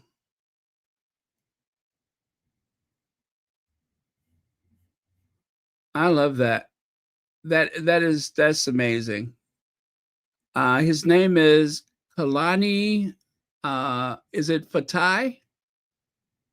And he's from Lagos, Nigeria. And he is like just shocked because he feels like this is a huge responsibility and that he was chosen for this.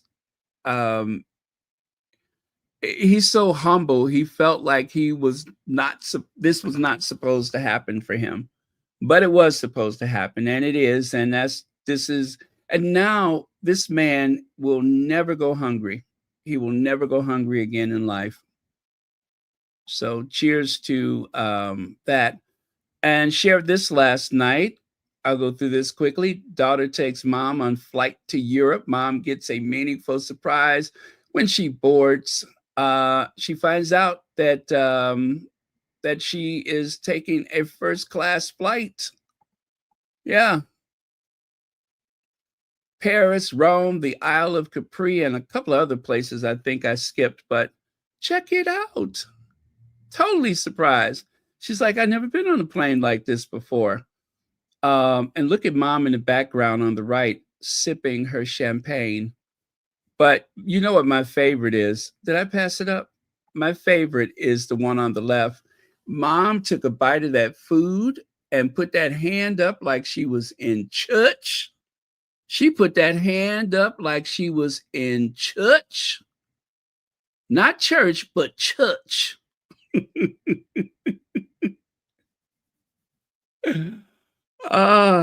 In first class. And she was the complete darling of the first class.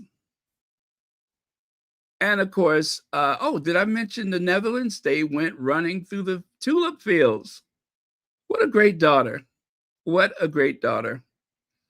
Mom getting jazzy with the jazz man. And their hotel room suite had a view of the Eiffel Tower. How about that? Now, I know this is just mom having fun, but when I was a kid, well, actually, I think I was a teenager, I had to confront my mother before she stopped smoking. I say, Mama, could you not walk with a cigarette hanging out the corner of your mouth? I said, that just doesn't look right.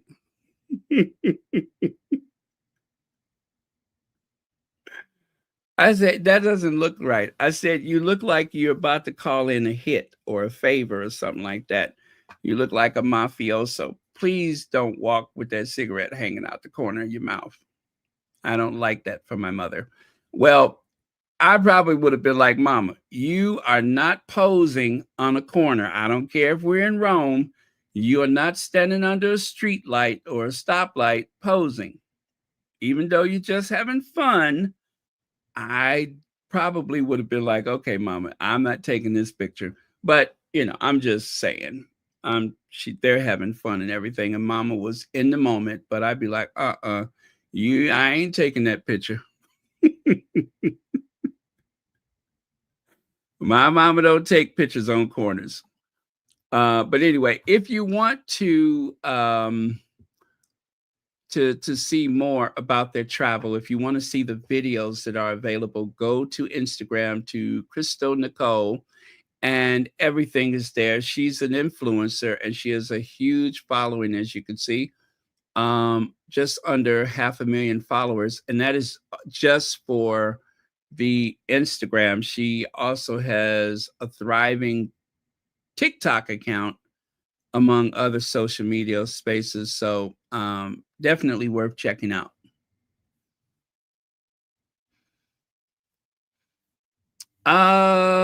No, not at all. Not at all.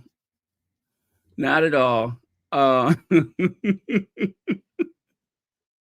What could I say? People get used to me. Not at all. I don't remember there being any backlash. It was kind of like, what? Oh. And then after that, I don't think it ever happened again. But I was just like, please don't walk with a cigarette dangling out the corner of your mouth. That's not ladylike. And yesterday we talked a little bit about some architecture. Very quickly, on the left, AI, which is really ruining a lot. A lot of the videos we watch about things, AI creates an image instead of just sharing the actual image that you see on the right side there.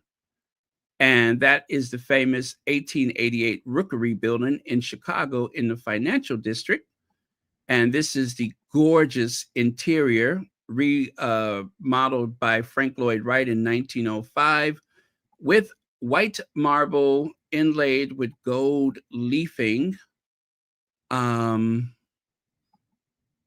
which gives this inner courtyard of the building, or inner court, two-story commercial space, including retail, this extraordinary appearance. I mean, really, this is like a shopping mall on the inside. Isn't that beautiful? 1888. It is a steel frame building. Those are the light fixtures that was designed by Frank Lloyd Wright. And you could easily use those today and they would not look out of style or out of place. Stunning, beautiful building, which is available for weddings and banquets on the weekends. And right here, you can see how the original interior appeared back in 1888 when the building was illuminated by gas lanterns, gas lamps. They had gas lines throughout the building to illuminate the place, which obviously generated a lot of heat. But that is the one space that they left open, the one column, so you could see the original appearance. And so it went from this very Victorian appearance to the Edwardian appearance, almost Art Nouveau, but not really, because Art Nouveau looks way more organic than that. And there you have the mosaic tile floor. And this building doubled as well, actually, it was a toy store in the movie Home Alone 2. They had a big sign over the door that said, whatever toys. So beautiful, gorgeous building. And if you ever come to Chicago, you can just walk in and see the interior court for free. You can go in there. Here's someone having a engagement. She said, I will marry you. And well, needless to say, they got money. They got the money, honey. They got money.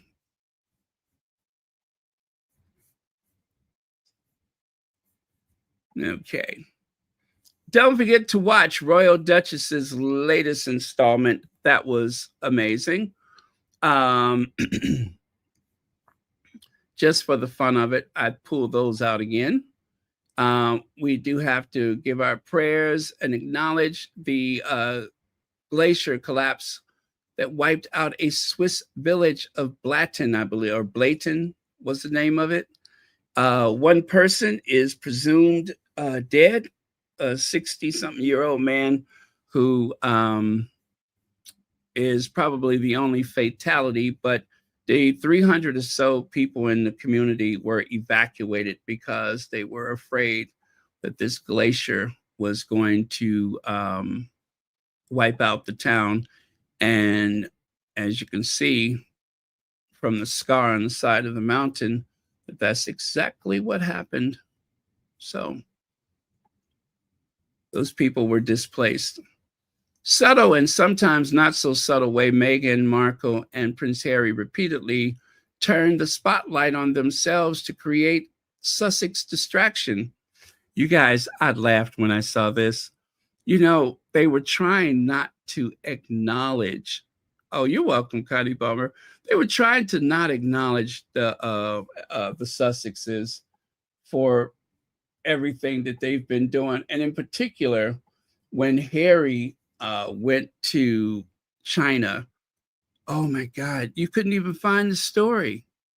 They didn't want to talk about it. And when they do finally talk about it, but some of the royal observers, this is hard to believe, it seems that whenever King Charles and Prince William make headlines for royal engagements or celebrations, the Sussexes appear with their own news.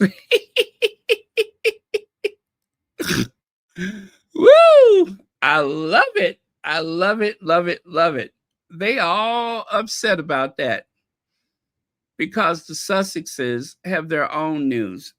Well, you said they're not working royals. What difference does it make? If you say they're not working royals, why do you care what they're doing? Most recently, Charles and Camilla arrived for a whirlwind visit to Ottawa. It wasn't a whirlwind, it was for a day. It wasn't even a big visit. What do you mean, whirlwind? Harry is doing something that is going to benefit everyone in the long run. And they don't want to give him his flowers. They want to give him a whole bunch of shade. Oh, what did I miss? What did I miss? Did something happen? Oh, you got some bok choy. Oh, nice. Nice. I love bok choy. I love it. I make it like a soup. Oh my goodness, it's so good. It is so good. And I cook it until it won't stand up. I want it as tender as possible. I'm happy. I'm glad to hear that. Yeah, if you never cooked bok choy, it is so good. And the best place to buy it is from the Chinese supermarket because you get so much more. And there's some videos on the YouTube that'll show you how to cook it. And also, more important, how to clean it. How to clean it.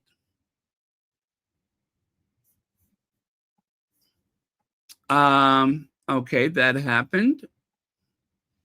That happened. Oh, Veggigate. Veggigate. I'm still trying to understand Veggigate. Although, you guys, when I first saw, oh, she had surgery. Okay, I had no idea. All right. Well, I'm wishing her a very speedy recovery. Yeah, I had no idea. Thanks for sharing that with me. Royal fans left baffled at Meghan's Montecito Garden Haul of homegrown vegetables because some aren't in season. And then after they said that, realizing that Meghan's in California, then the next thing they said is, how come the vegetables do not have any mud or any soil on them?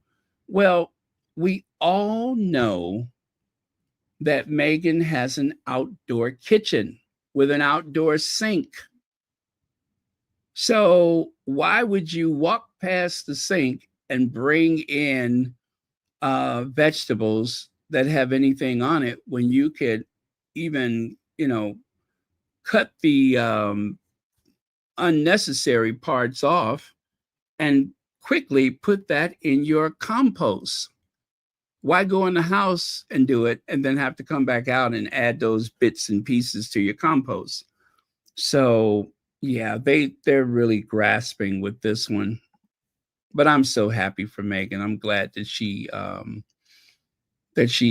just imagine how relaxing it is to be able to go out into your garden and grab some vegetables that you've grown yourself. Which reminds me, guys, I planted all of the flowers and plants that I have for the season, and I neglected to grow my green onions. I saved the stems so that I can plant them. They're very hardy, and you can literally just go out and take a pair of scissors and clip it all summer, and then come in, rinse it, chop it, throw it in your soup, garnish your whatever with it. Such a good taste. So I think I'm going to get that in the soil today because you save a lot of money over the season by doing that. All you got to do is take the bottom parts. You could already see that there's stems coming out of it, and you just plant it. It's so hardy, you cannot ruin it.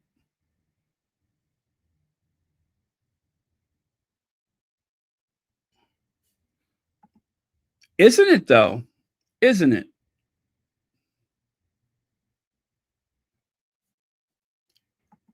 It makes little sense.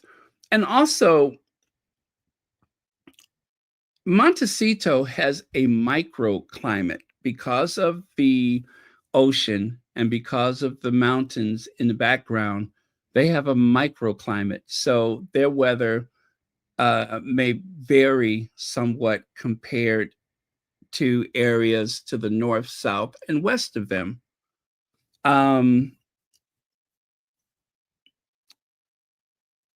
If you're in Chicago, you understand the lake effect. So Montecito, I believe, originally was a farming community, wasn't it? Because of the consistent rainfall and such throughout the season and whatever. But it was a good place to grow things.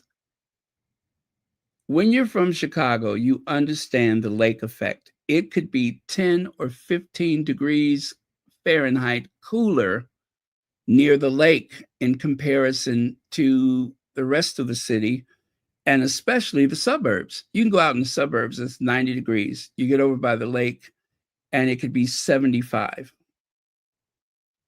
That is what they call the lake effect. And one of the reasons why that happened is because the lake never freezes over the winter, but it does get cold. And there are areas covered with a sheet of ice. And it takes all summer for the lake to actually warm up. So for most of the summer, you have an air conditioner. You have a cool breeze. If the wind is blowing off the lake, you have this cool breeze blowing over the area adjacent to the lake shore. So I'm going to assume, because I haven't been there, I don't know it for certain, but I'm assuming that the weather in Montecito is ideal for growing stuff year round. Let me see. Joan Garcia says, Baron, yesterday, Asquati informed us that Charles knew in advance of Harry's China visit, but told the tabloids not to cover it, and they didn't cover it. Thank you very much for that, Joan Garcia. That makes a lot of sense. That makes a lot of sense because they didn't even with the surprise of it, we were surprised, but they probably were not. And you know what? Thank you for that. Isn't it just like them to know that Harry and Meghan had been negotiating for months before they left the UK, only for the tabloids to accuse them of blindsiding the Queen? I totally get that. I totally get that. And you know what? That makes a lot of sense. That makes so much sense. And that is so like them to do that, to pretend otherwise, knowing full well that Harry was going to China. And being fifth in line to the throne, I suppose that with Harry's strong sense of duty, it should not be surprising to anyone that he would give them the courtesy to let them know that he was going to China. With Hong Kong being a former colony and all, I wouldn't imagine that he would neglect mentioning that. Yeah, thank you for that.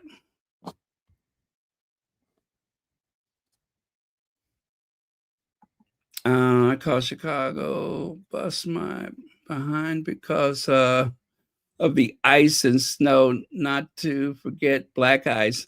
Yeah, you can bust your behind here because that black ice, when you step outside, it is so thin and so slick. I was done in by the black ice one time. My neighbor tried to warn me, and I just was like, oh, okay, I'll be. And next thing you know, I was looking up at the sky.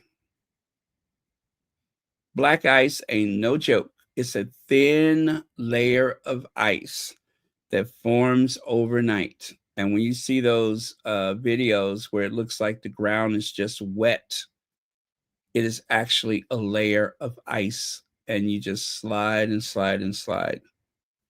I was going to drive one time. I was out of state and I woke up and I was ready to go home, but something told me, nope, go back inside and wait. And I'm so glad I did, because on my way home, I saw cars and trucks in the ditch. If you wait long enough, it will melt and you will be glad for it. But first thing in the morning, that is the worst time. And bridges, even worse. But yeah, that is Chicago for you.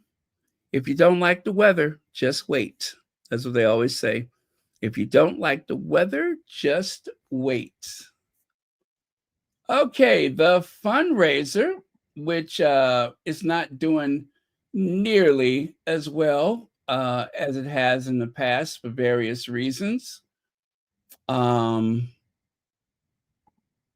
going to pin that to the top of the chat. Don't forget the worldwide Sussex community fundraiser for Archie and Lily's birthday. Again, the link is at the top of the chat.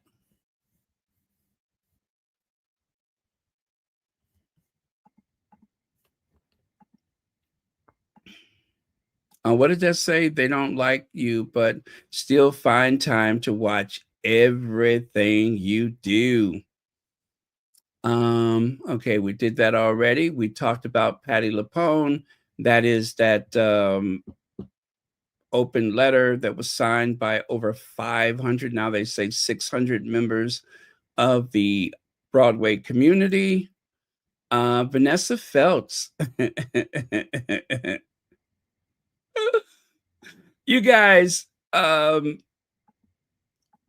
you know what? I'm going to come back to Vanessa Feltz because I know I have her someplace else.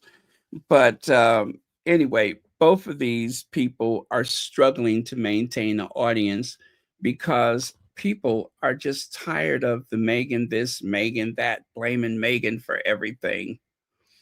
Oh, that weasel.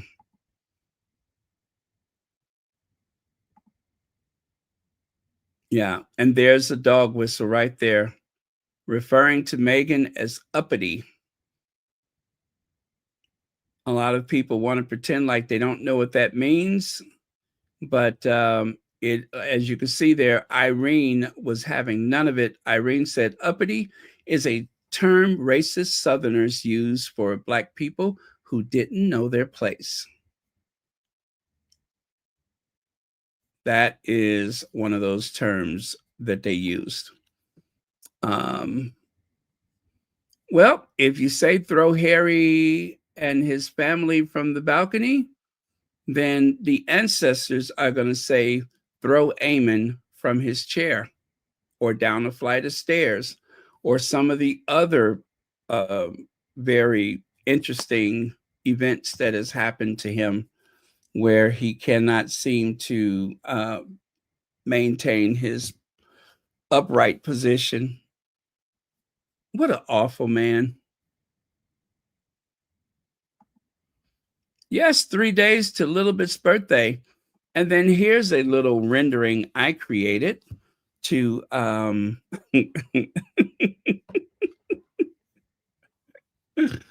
that fun? Thank you. Thank you. But I figured since they wouldn't show us, I did a recreation of how things would appear had they shown us more.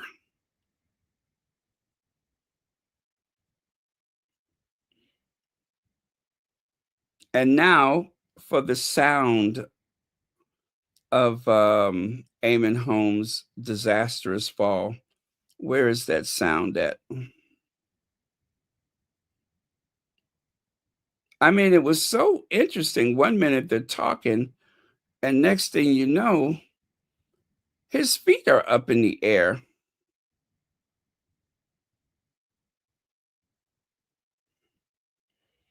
And that poor guy, how shocking it was for him to have to witness such a thing. Will do very well, as they did with the Scunthorpe steelwork. So they came directly to say that's an area government needs to step in. That's where nationalisation needs to come in. Oh my gosh. Okay, forget it. Fine. Just carry on. Carry on. And so look, there's. I mean, what else can you do when the person next to you is suddenly belly up?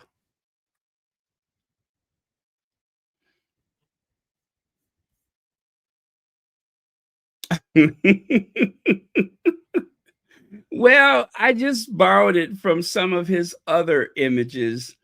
And yeah, I just borrowed it I went to some archival images of Eamon and I just added it there. Eamon Burr is Ironside. Get it? Just like the old TV show with Raymond Burr, the detective who solved crime from the comfort of his wheelchair. Separated at birth. I don't know why these guys think they're so tough. I don't know why they think they're so tough posing like that. Didn't help him when he had those various accidents, did it? Not at all. I love the characterization of Hoghead. Look at him. He don't even know how to put his fist up. Could you imagine pompous, arrogant, entitled Hoghead Pierce Morgan really having a go at it with someone? He wouldn't make it. He would not make it.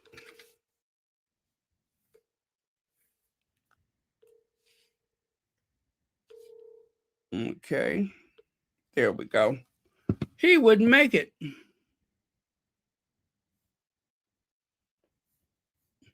I think a Girl Scout would knock him out. Yep, I think a Girl Scout would probably clobber him with a box of Thin Mints. Oh, look at how Kate is slowly morphing into Camilla. See how she's dragging her hands along like that? She is slowly turning into Camilla. I'm so glad Meghan got out of that family before she started losing her graceful posture, before she starts, before her hands start turning, becoming inverted like that. I'm so glad she got out of there. Poor Kate. Poor Kate. They all play so tough, but yet they're all so vulnerable.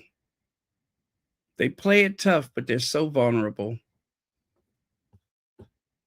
There were some protesters protesting the king's visit. So check it out. According to, what's her name, Rebecca English, King Charles sends vital message to Trump in his speech from the throne at Canada's opening of Parliament. But over there on the other side, you can see not every Canadian was excited about it. As a matter of fact, I believe they said only 84% of the people said that it mattered that King Charles gave the speech. Very underwater in their support there.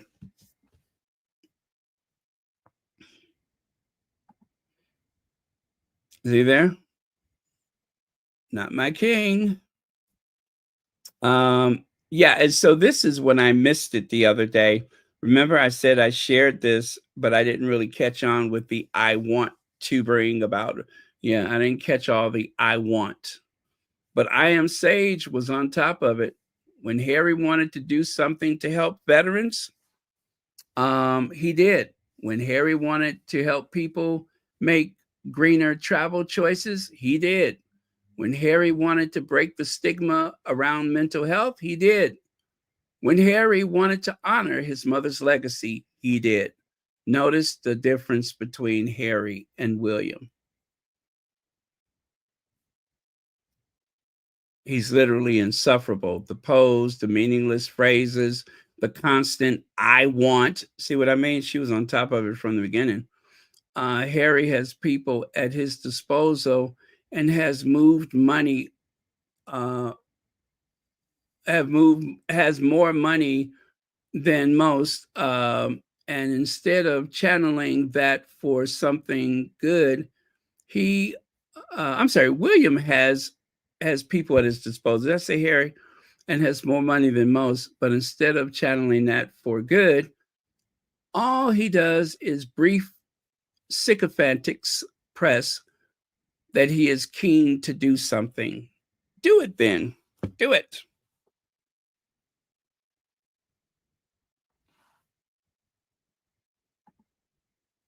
See there? I pledged that after Israel and Palestine visit, Middle East peace will be my lifelong mission. And let me see, he was 36 when he said that. And here's a quote from a squatty. Prince William should stop these empty declarations. He achieves no goals by prioritizing sports, taking excessive vacations, and displaying a lack of focus, follow through, and poor work ethic on every project introduced. British media encourages this behavior. Okay, there's mother-daughter again. All right, so let me see, what was that one?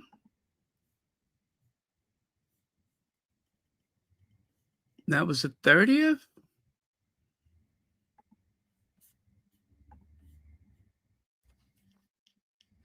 Yes, we're doing our weekly roundup. I may do this every Sunday. I think that would be cool. We found out that Miss Tina was going to be on a bonus limonada. And of course, there's Tina and Mama Doria. Mama Tina, Mama Doria. There's Kaleo.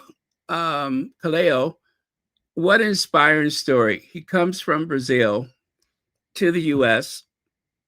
He improved his English language skills. He's working in the entertainment field. And there he is at the Kinsey Collection, posing with none other than Mama Tina and the Duchess of Sussex. So chances are he's going to have a very bright future.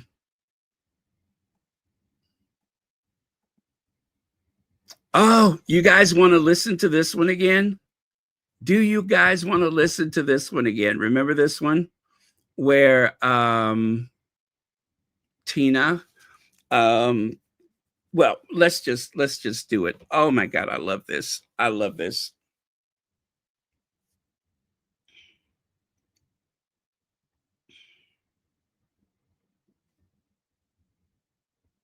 I just hope I can find it.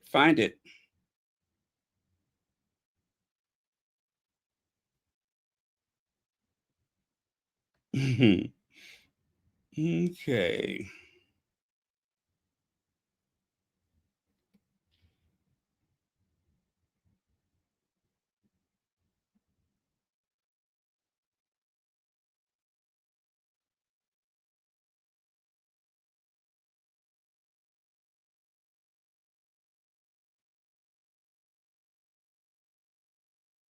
That I got from the book, though, was how hard you had to fight to allow them to express their style. And that was really interesting about how long that went on. There was one story you told about that kind of. This is so Motown. It's so over the top. But we liked over the top. We were from Texas. You know, they wore cowboy hats. They looked different. And I think that was refreshing to the audience, because in the meantime, people were coming up to us all the time saying, we can't wait to see what you guys are going to have on next. And some of it looked a little crazy. I mean, I look at it like now. You know what? I think I started in the wrong place. So let me just go back a bit.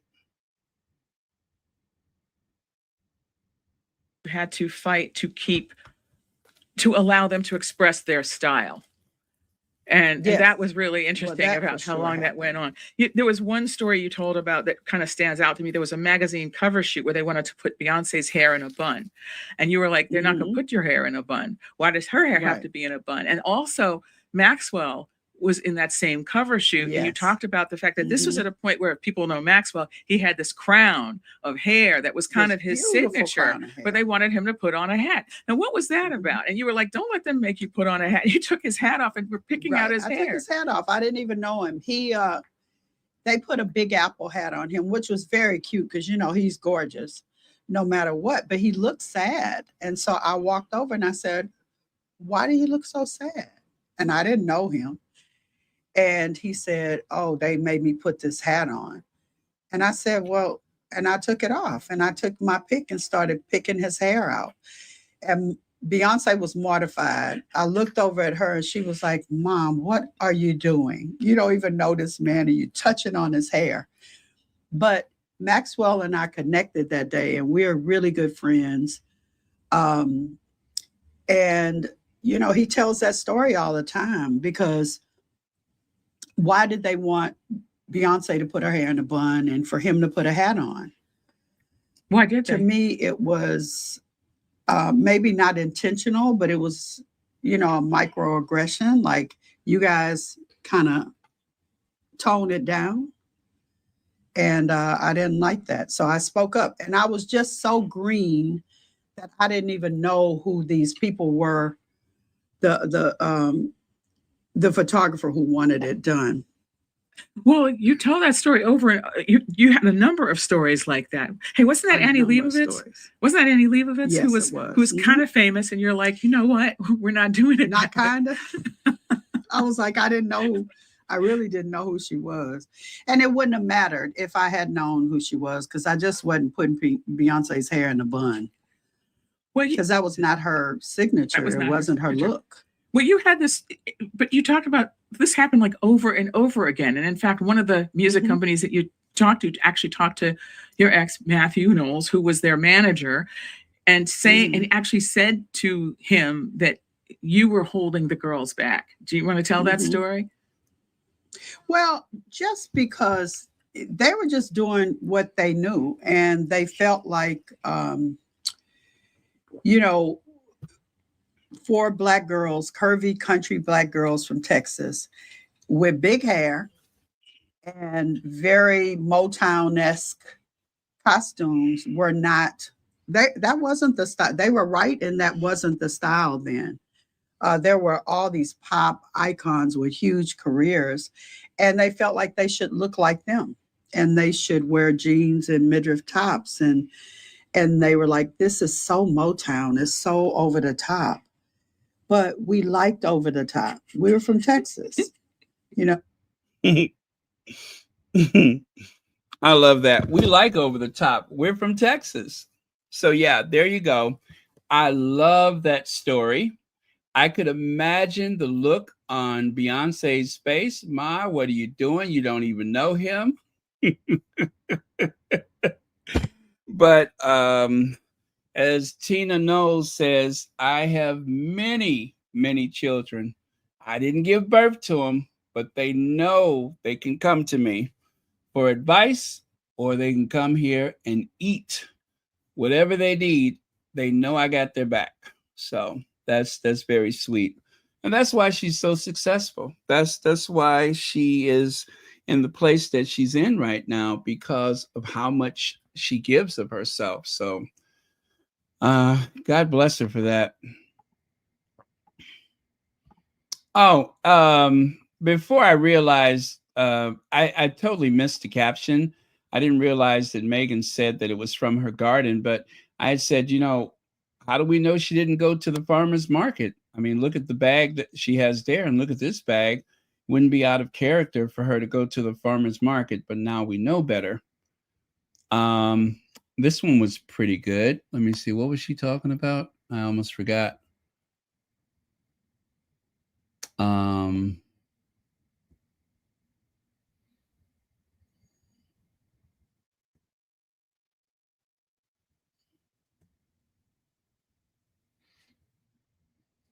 oh, I think it was about the PR agency, something about that again. So I won't play that one. Oh, look at the ancestors crowding in on Vanessa Feltz. So I said I would share this with you further down the line. So I just want to, just in case you missed this, but I love it so much, I cannot stop talking about it. Now, Vanessa Feltz says people need to give her new show a chance before writing it off. You mean the same people who didn't want to give Meghan's show a chance? You know, like people were trying to write off the With Love Meghan before they even seen it. They were commenting about something sight unseen. Nobody gave Meghan a break. Why should we give you a break? Anyway, it goes on to say the midday show titled Vanessa launched to much fanfare on, what is it? Channel 5, on 5, formerly known as Channel 5, on Monday, but got off to a disappointing start with a surprisingly low number of viewers tuning in for its debut episode. According to figures, Vanessa only attracted 83,000 viewers. In contrast to the preceding show, the one that came before her, which attracted 154,000 viewers, nearly double the number. Or while Home and Away, which aired immediately after, attracted 157,000 viewers. So sandwiched in between the other shows, somehow she managed to lose half of the viewers. 83,000 people were watching the telly. They realized Vanessa was coming on and they said, nope. And they turned it off. They got up and walked out the room. How do you lose an audience that's already in place, especially for a new show? They just switched it off. They didn't give her a chance. 83,000 people, roughly half of the audience that was in place, was just like, not if the fate of mankind hung in the balance. I'm out of here. I'm not watching that show. They literally just turned it off. They didn't even leave it playing in the background. They wanted out of there. That is so embarrassing.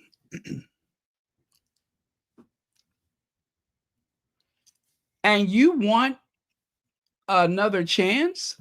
You want grace, even though it is very clear that your show is a flop.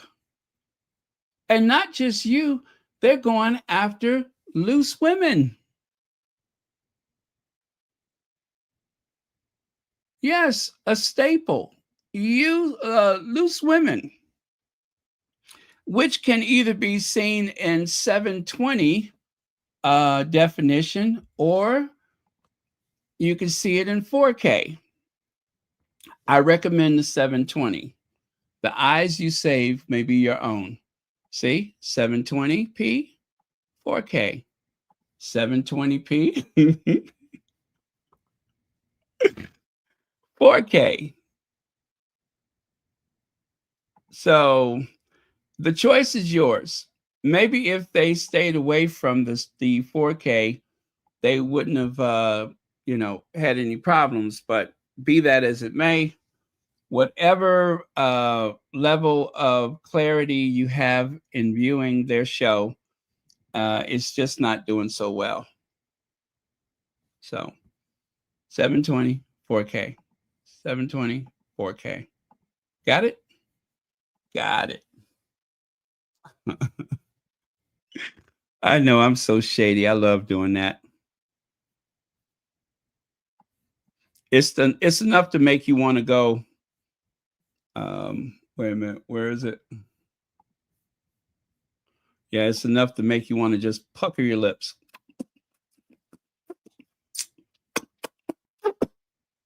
Yeah, it's enough to make you want to pucker your lips.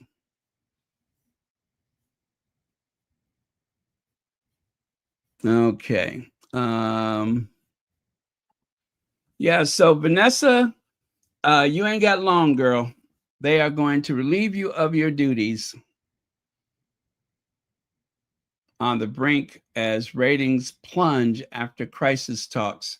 They literally had to have crisis talks. That's how bad it is. They had a crisis talk. And then, of course, some of the comments. Viewers are frustrated and thoroughly bored with a worn-out model of morning and daytime TV where bitchiness is portrayed as presenting. Another affliction, this particular presenter has a bizarre ability to suck the oxygen out of the room when she speaks. And of course, my favorite, UK is tired of dried up, crackling on TV and slagging off Meghan. Is so boring. Vanessa messed up. And I think everybody's favorite is this old woman should have more to talk about than Meghan. I would think life experiences, some humor, a special guest, something of substance. Imitating Meghan, she looks way too old in the face for that kind of mean girl stuff. She looks way too old in the face. Removing themselves from toxic institution was the catalyst to all of the haters' downfalls. Telling the Sussexes to keep quiet and allow the abuse to continue was the palace's goal. Bravo, Harry, for taking your family away. Hear, hear. Yes, looking too old in the face. Boring, insulting. Now, remember, she wanted more time, right? It's boring, insulting to any vestige of intelligence we might possess, and a monumental waste of time. A monumental waste of time. This coming from the lady who says to give her more time. Give her more time to make fun of Meghan. Give her more time to mock Meghan. Meghan Markle is torn apart by Vanessa Feltz and stinging with love parody. That's what she wants people to make time for? And Nadia, she says that Loose Women panelist Nadia Sawalaha has said ITV cuts to its daytime schedule came out of the blue and have been absolutely brutal for those working on the show. So just so you know, they're going to take the staff of Loose Women, Lorraine, and I forget which other show, the staff that they keep, those that are left behind, will have to combine their duties for all shows. And 220 people have become redundant. See there? ITV has announced it was axing more than 220 jobs and making cuts to shows including Loose Women and Lorraine. Good. I'm sorry those people lost their jobs though, but good. I mean, I hate to see anyone out of work, but you know, good. And now, in order to, you know what? I think they're going to try to get rid of Lorraine. And the reason why I say that, Lorraine used to rule with an iron fist, but bosses take a dim view of her recent behavior. Poisonous whispers revealed as ITV insiders snitched that Katie Hine, truth about daytime TV bloodbath. So to me, hey, Legs, to me, this sounds like they're building a case against Lorraine and that they're going to let her go, allegedly. But they're building a case.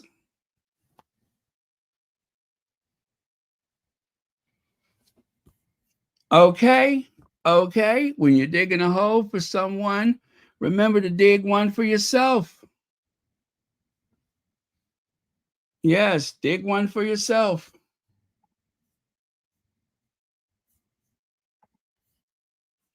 There was a podcast about the upcoming Invictus games. It is on Spotify, so this is how you find it if you're interested. Again, it's on Spotify. Great British Bosses, Invictus Games, Birmingham 2027.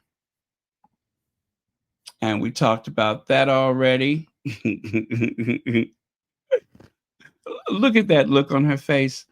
You have to ask her. Oh, that was genius. That was genius.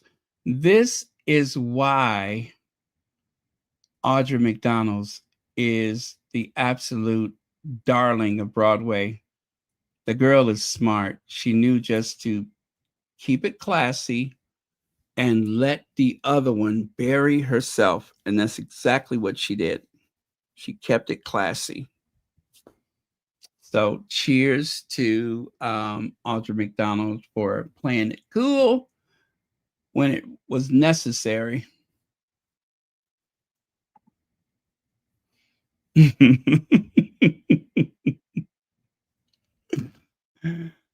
I love it. I love it. That was just so cute, the way she was just like, you have to ask her. I haven't seen her in about 11 years. So I don't know what riff she's talking about. Ooh, I love it. Why does that make me smile? That is how you deal with a situation like that. That is how you deal with it.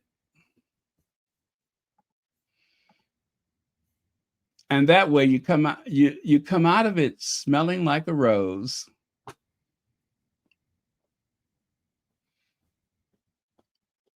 Poor Patti. She don't get it.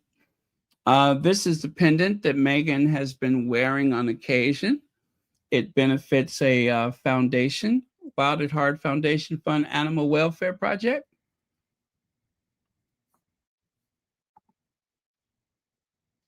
Lazy people. Prince William and Kate released statement during family holiday after tragic event. I forgot what he said that day. Let's see. I always have room for him. Let me see if I can find that one.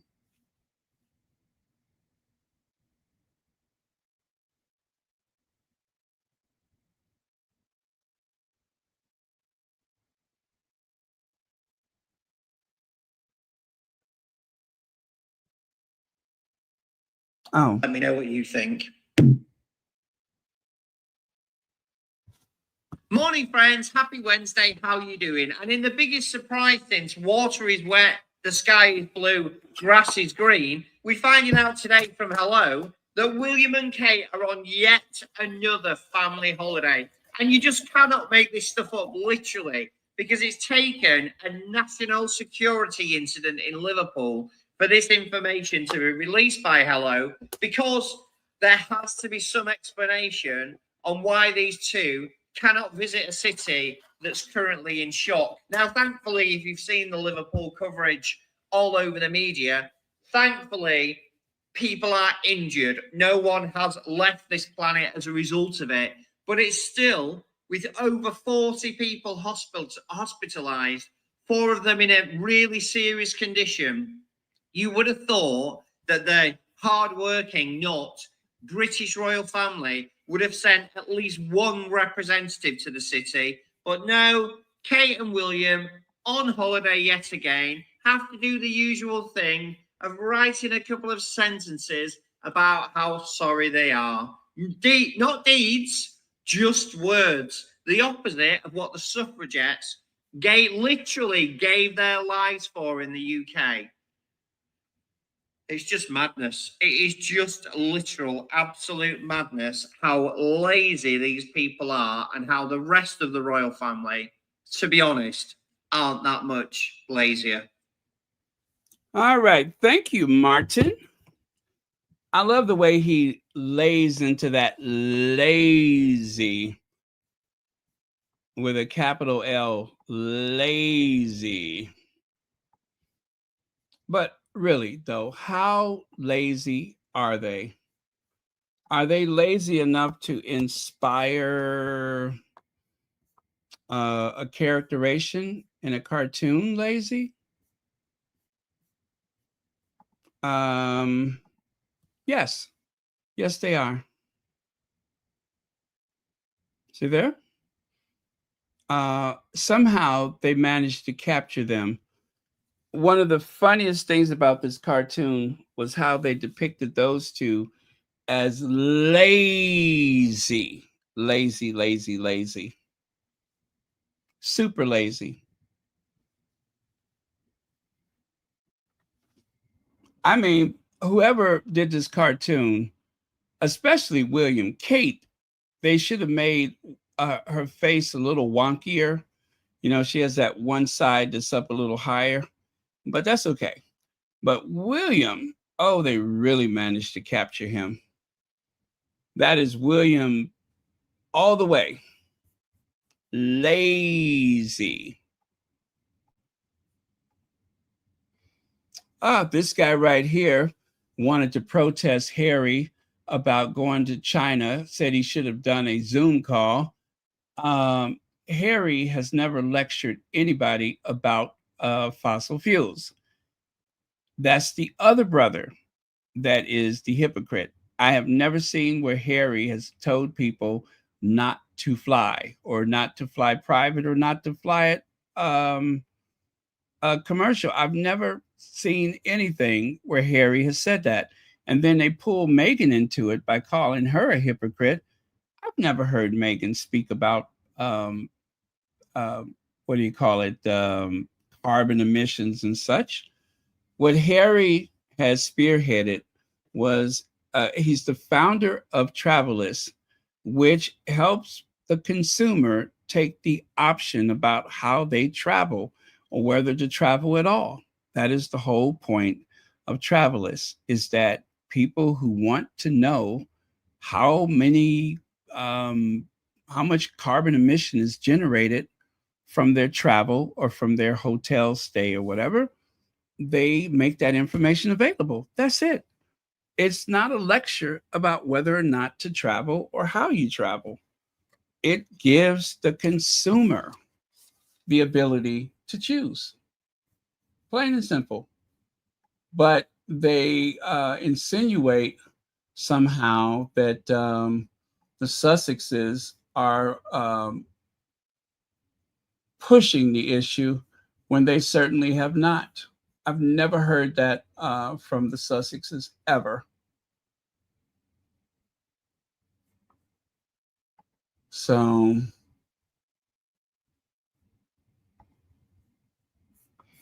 okay.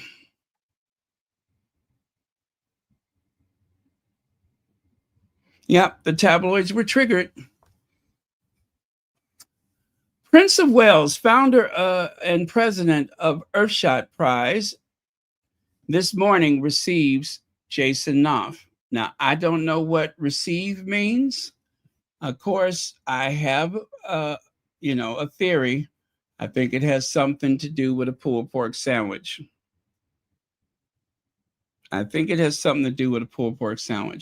But how and why William received how or why he received Jason is none of our affair. That is their business. I hope it was good for the both of them. I hope it was a good reception.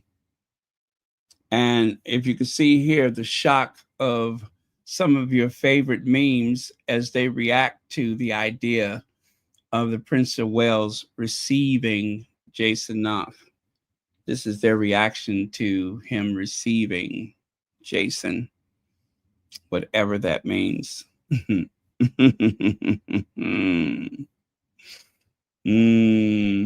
know what I mean? Whatever that means.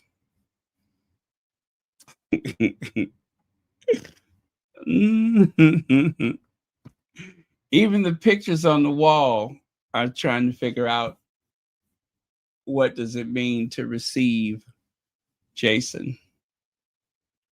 Nobody knows.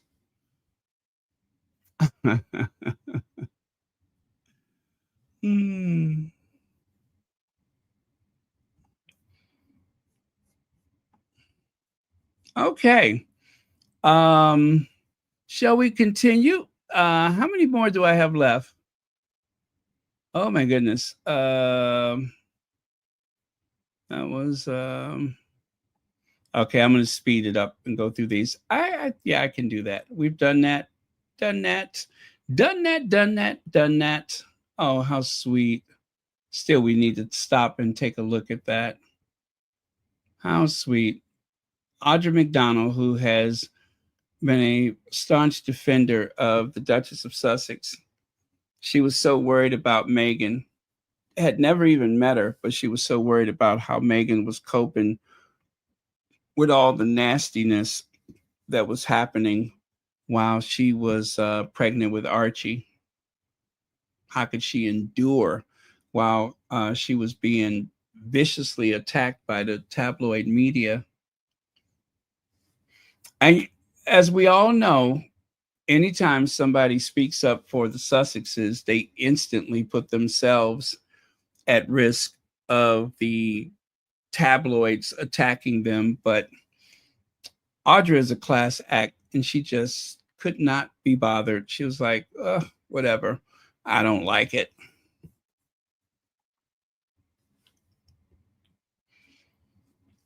And that is Audra's husband. Now, I do believe he may have had a child from another marriage or two. But yeah, that's her husband. This is an older pic of husband and wife.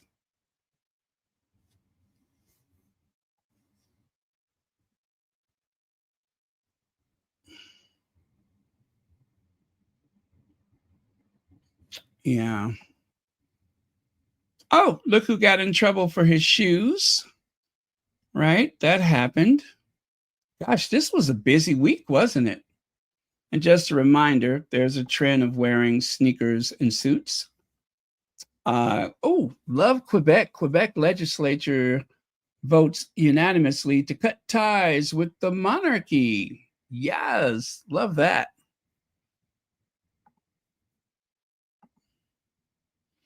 Canada woke up and chose violence, says Carolyn Baker. They woke up and chose violence. They don't want a lazy, work-shy incandescent with rage, Willie Leak lording over them. Oh,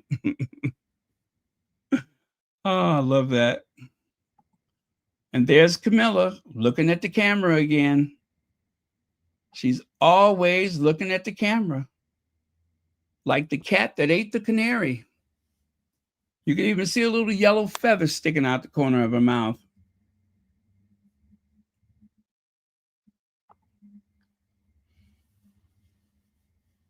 Frightful, frightening woman.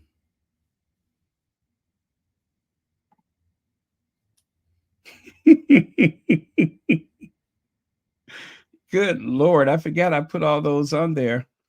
What happens if you yell Beetlejuice, Beetlejuice, Beetlejuice? Now, in the movie, some scary creature from the beyond the world, other world, or whatever appeared. In this case, what is her name? Is it Anne Whitcomb? That's what happens if you yell Beetlejuice too many times. She pops up. Yes, a whole nother monster pops up.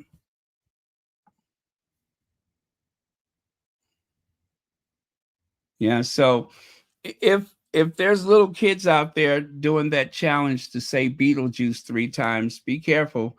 You're either going to get what's his name, Michael Caine, or you're going to get Anne Whitcomb. Either way, they're both very scary. Very scary.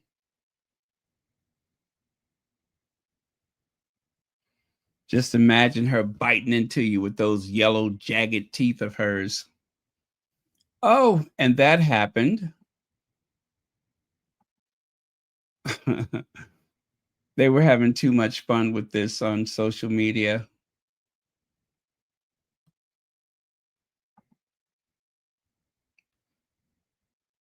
And this is love. Mm-hmm. So this is love. And this is what happened to me. Da da da da. Da da da da. Just like a Disney movie. So this is love. Mm-hmm.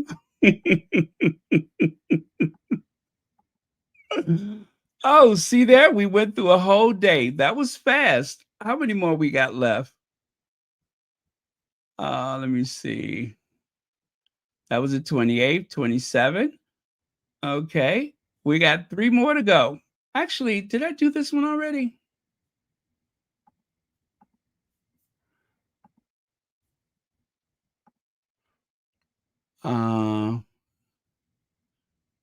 Fast Company.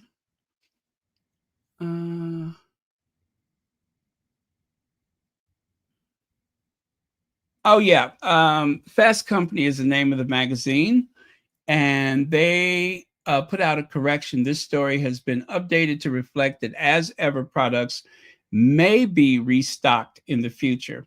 There was some insinuation that in the article that they said that it wasn't coming back.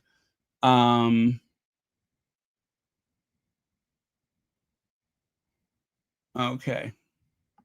That's what that was. And this adorable moment, that sweet, adorable moment with our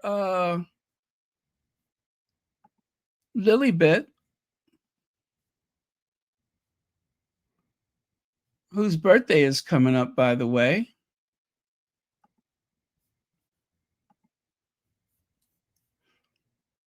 So do you guys like this? Do you think we should do this every Sunday? Have a roundup? I'm enjoying it.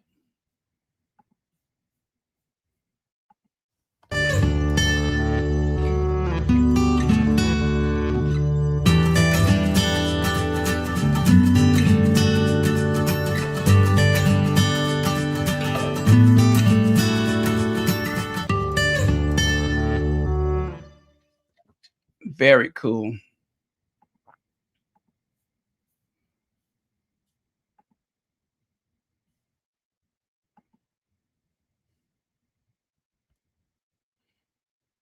Oh, yeah.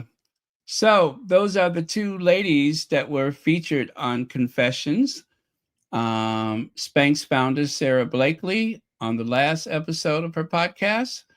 And of course, Jamie Kern Lima, who Meghan appeared without makeup, both of them, which I thought was very brave and very honest. And this is the newest designed product from Sarah Blakely, who sold her controlling interests in Spanx. She's come up with sneaks. Harry in China. His dad in Canada. Yeah. Oh, there it is. See there? Royally indifferent. 83% of Canadians say they don't care that King Charles will deliver a throne speech. That's not on the fence. That is completely do not care. Do not care. How about that? So desperate to travel and put on unearned medals, they can't say anything of substance. Only 12% of respondents say it was good news that Charles is now king, compared to 14% who say it was bad news and 67% who were indifferent.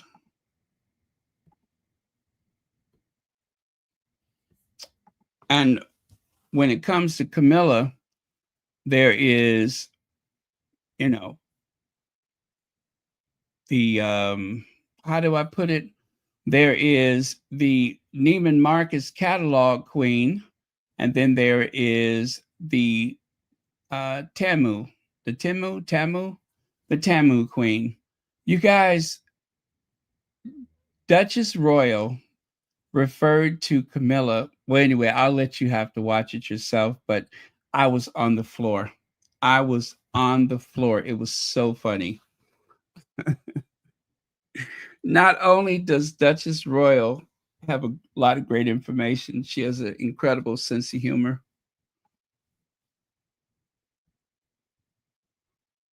Okay, we covered that and that and that. Yeah, the lady, this lady right here, I believe she was the one who was hosting the meeting in Shanghai. I think so. Harry gave a coin to the veteran 100-year-old guy there, Joseph Hammond.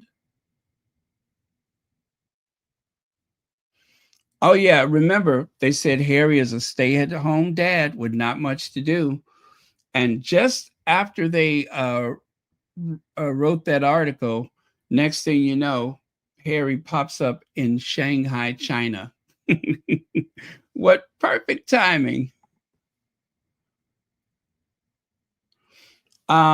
This writer, J.P.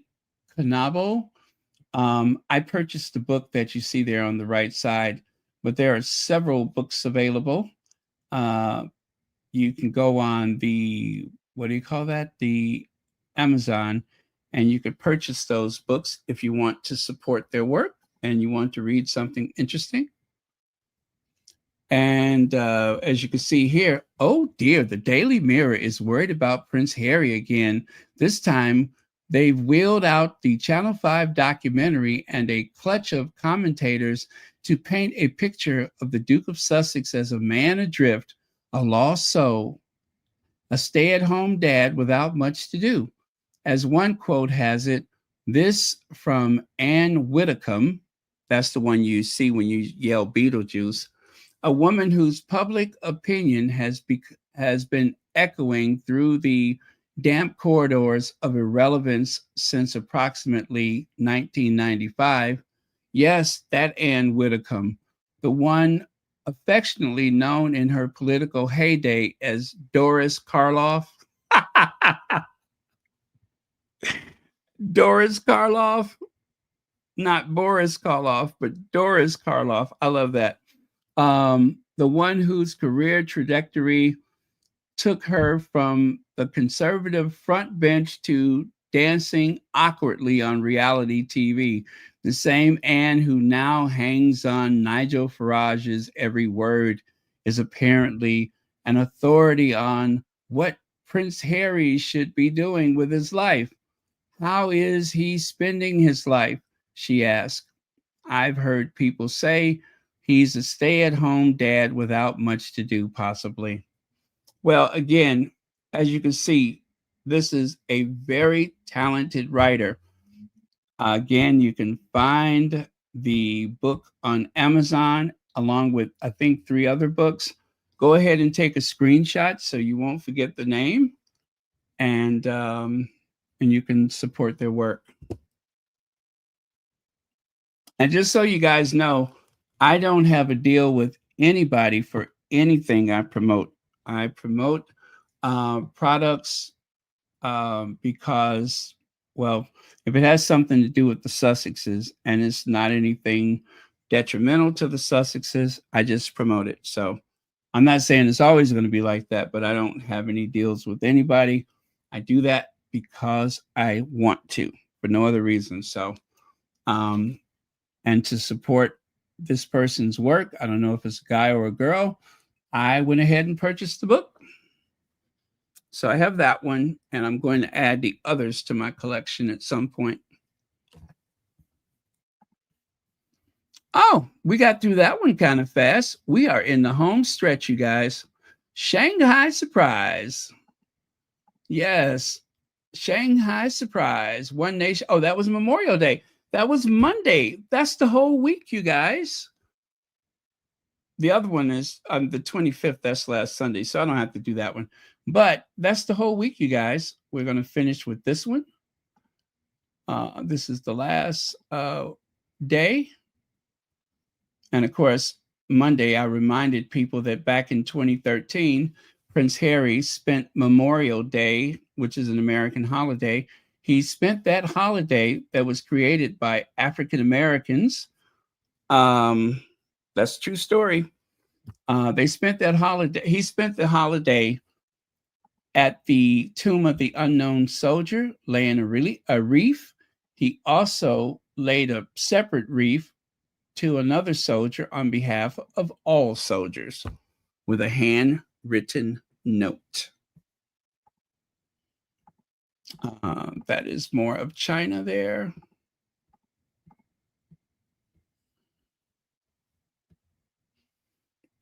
Chef Andreas will be featured on one of the Netflix Chef's Tables coming up starting April the 28th. So, maybe it's been on already. Huh, my bad. Maybe it's been on already.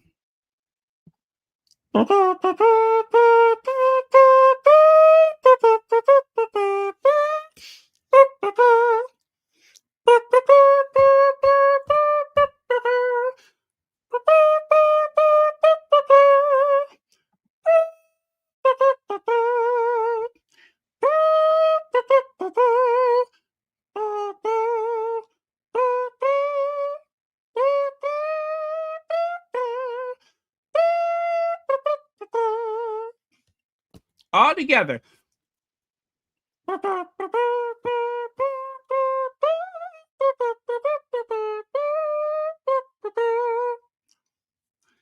Brigitte Macron has a right hook, and she's not afraid to close the book. She punched his lights out. She punched his lights out. And this on the heels of that other situation, which was so embarrassing, the Elysee Palace decided they needed to respond. That very cheekish looking image of Emmanuel Macron picking up that item off the table and quickly putting it in his pocket or whatever it was. And the other guy picked up some type of, it looked like a utensil or whatever.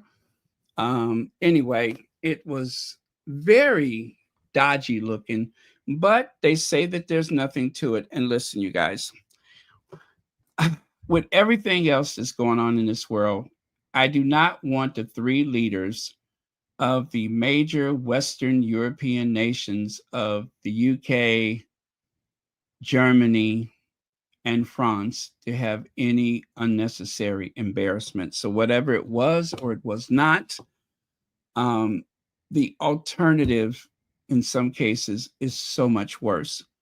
Trust me, as an American who has seen that monster in the White House again.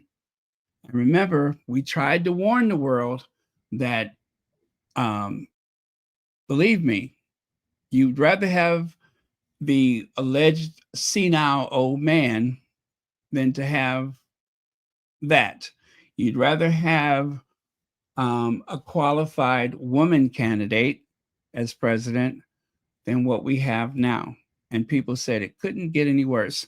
Let me give you a quick word on how bad things are now. Not for everybody, but for some. Cuban Americans, for the last, 50 years, 60 years, if you could reach the United States, then you would have been considered safe, that you could stay. There was no way that you would be kicked out of the country. And so in exchange for that, the Cuban American community in South Florida have elected Republican after Republican after Republican. There's a big lie that they tell that if you vote Democrat, that you're voting for communism. you're voting for the same thing you just fled, which is a big lie. But they have gotten away with it through one election cycle after the other. Well, what happened? The Trump administration turned on them. They said that they are going to, what was it? They were going to deport up to 500,000 Cubans. Did I get that right?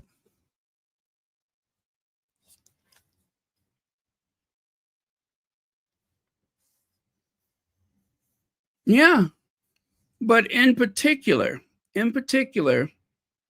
the Cuban community has given the Republicans so many votes year after year.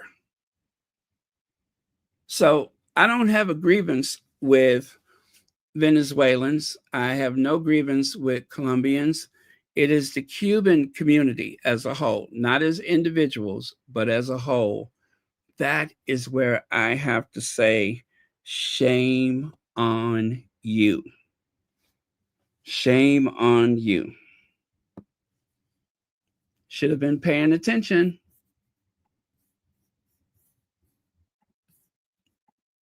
Oh, that was fun. The King's Canada visit should teach Trump a lesson, as if. Looking at the camera again. This was inspired by Harry and Meghan's visit, as you can see. Even though they only had one day to be in Canada, one full day, they had to make sure that Charles was seen with members of the Native American community. Love that dress that Meghan is wearing. And Charles even imitated Queen Elizabeth. Even though he's not on ice, I don't think it's hockey season, and yet there he is trying to imitate the Queen and his son. Yes, we see him, Harry. We see him. Oh, there's Robert. Where's my CPAP Jobson? I forgot what that was about.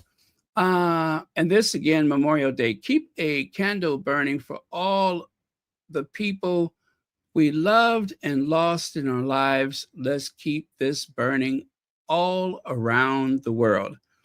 And of course, we had a moment of silence on Memorial Day for our lost loved ones. And that is it. That is the week in review, unless y'all want me to do last Sunday. What happened last Sunday? Pretty much the same stuff. Yeah, quickly go through that.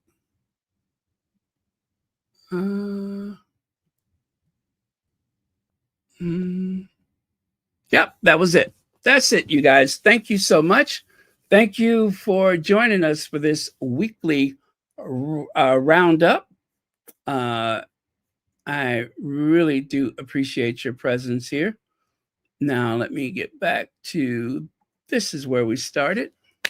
Thank you, moderators, for keeping this a safe space, as always. Thank you, Elaine Parker, Connie Baumer, Maurice Brown, H. Knight, Dorothy Ross, Reba Henderson, Hilda T. Legs,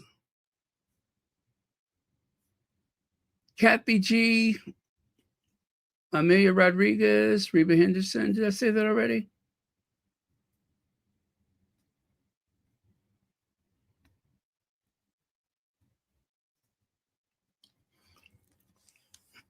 Yeah, what a flaw. What a flawed thing to do, to identify with the right-wing conservatives. And you know what? If it wasn't for African Americans pushing for the inclusion of people of African descent to be immigrated, to receive immigration to this country, It was the blacks and the civil rights movement in the United States that opened the door for people of color, in particular, black people, because it was a long-standing policy. And I think that went on before, I think Lyndon Johnson was the first to really change that, who was a Democrat. There was a long-standing policy that only Europeans were accepted.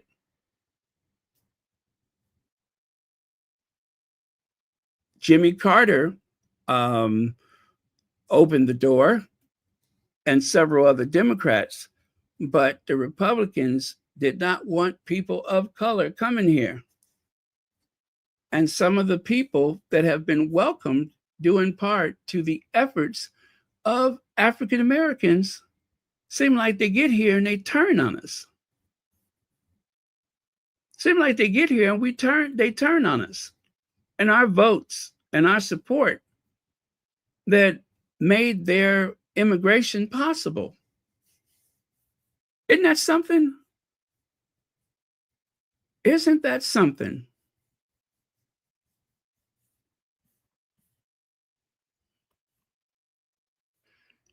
Anne, how are you, Anne? Thank you so much for saying hi to us.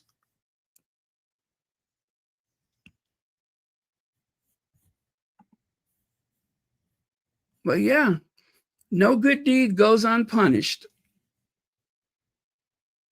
Oh, let me put that up there. Here's a link to the Duchess of Success. Let me see. I'm going to replace the pen. There we go. Don't forget, there's another Sussex-friendly space, and from Duchess of Success. There's a link there at the top of the chat. And as always, don't forget to like, subscribe, and share. Like, subscribe, and share.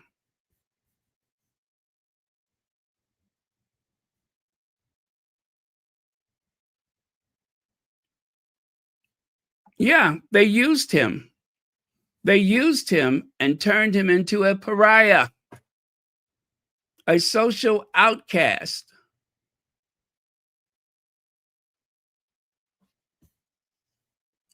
And I really do hate to say this, but it seems as though people don't want to listen to African Americans. They feel like we have some agenda, or that they believe that we are entitled and we just want everything to go our way. When the truth is, even when it comes to apartheid, African Americans spearheaded the campaign in the US for divestiture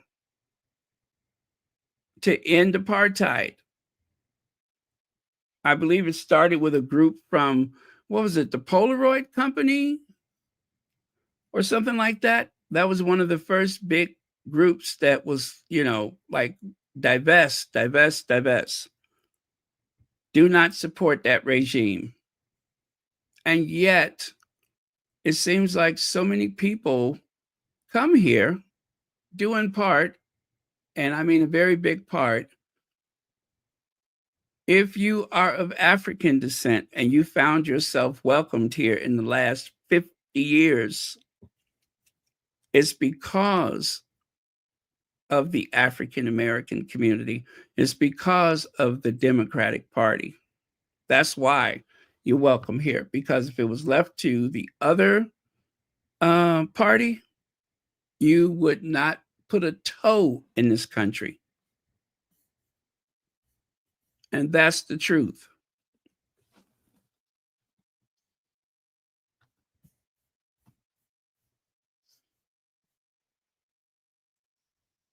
Okay, that's the end of my soapbox moment.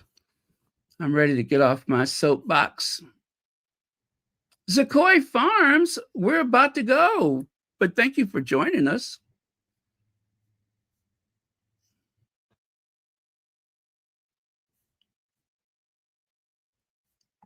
Thank you, Cookies and Cream.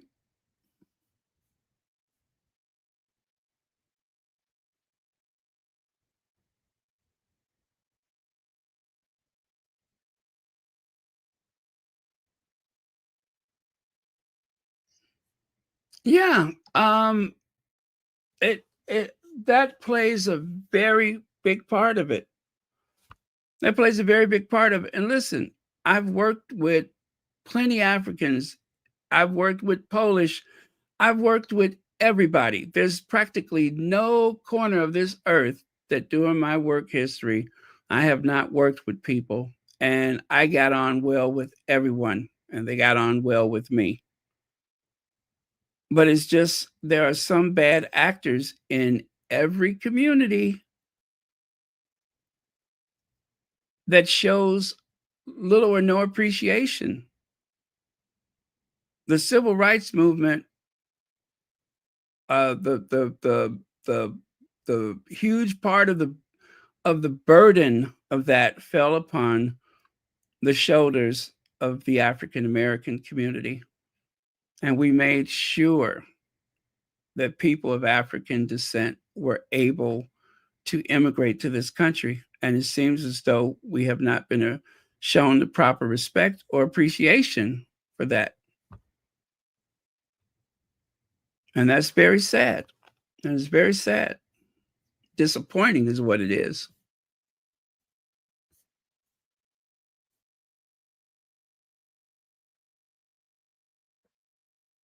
Oh, it's going on.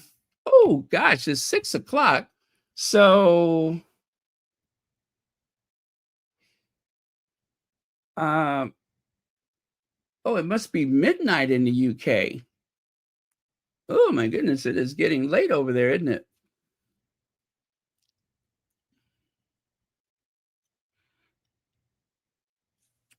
You better say it, Kathy G. That's mistaken kindness for weakness.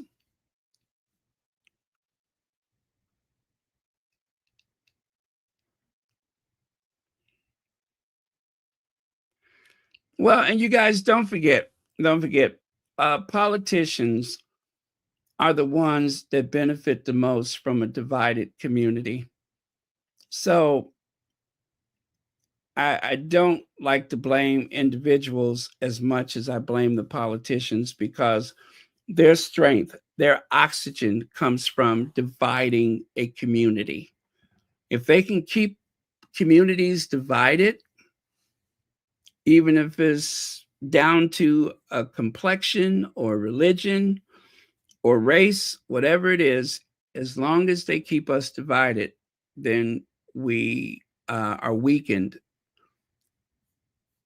And that's the whole goal, is politicians love to divide and conquer. And while they're dividing, they're still getting the votes.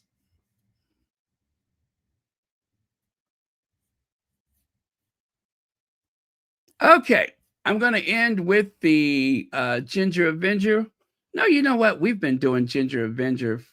Let's end with Madam Duchess. So let me take care of that.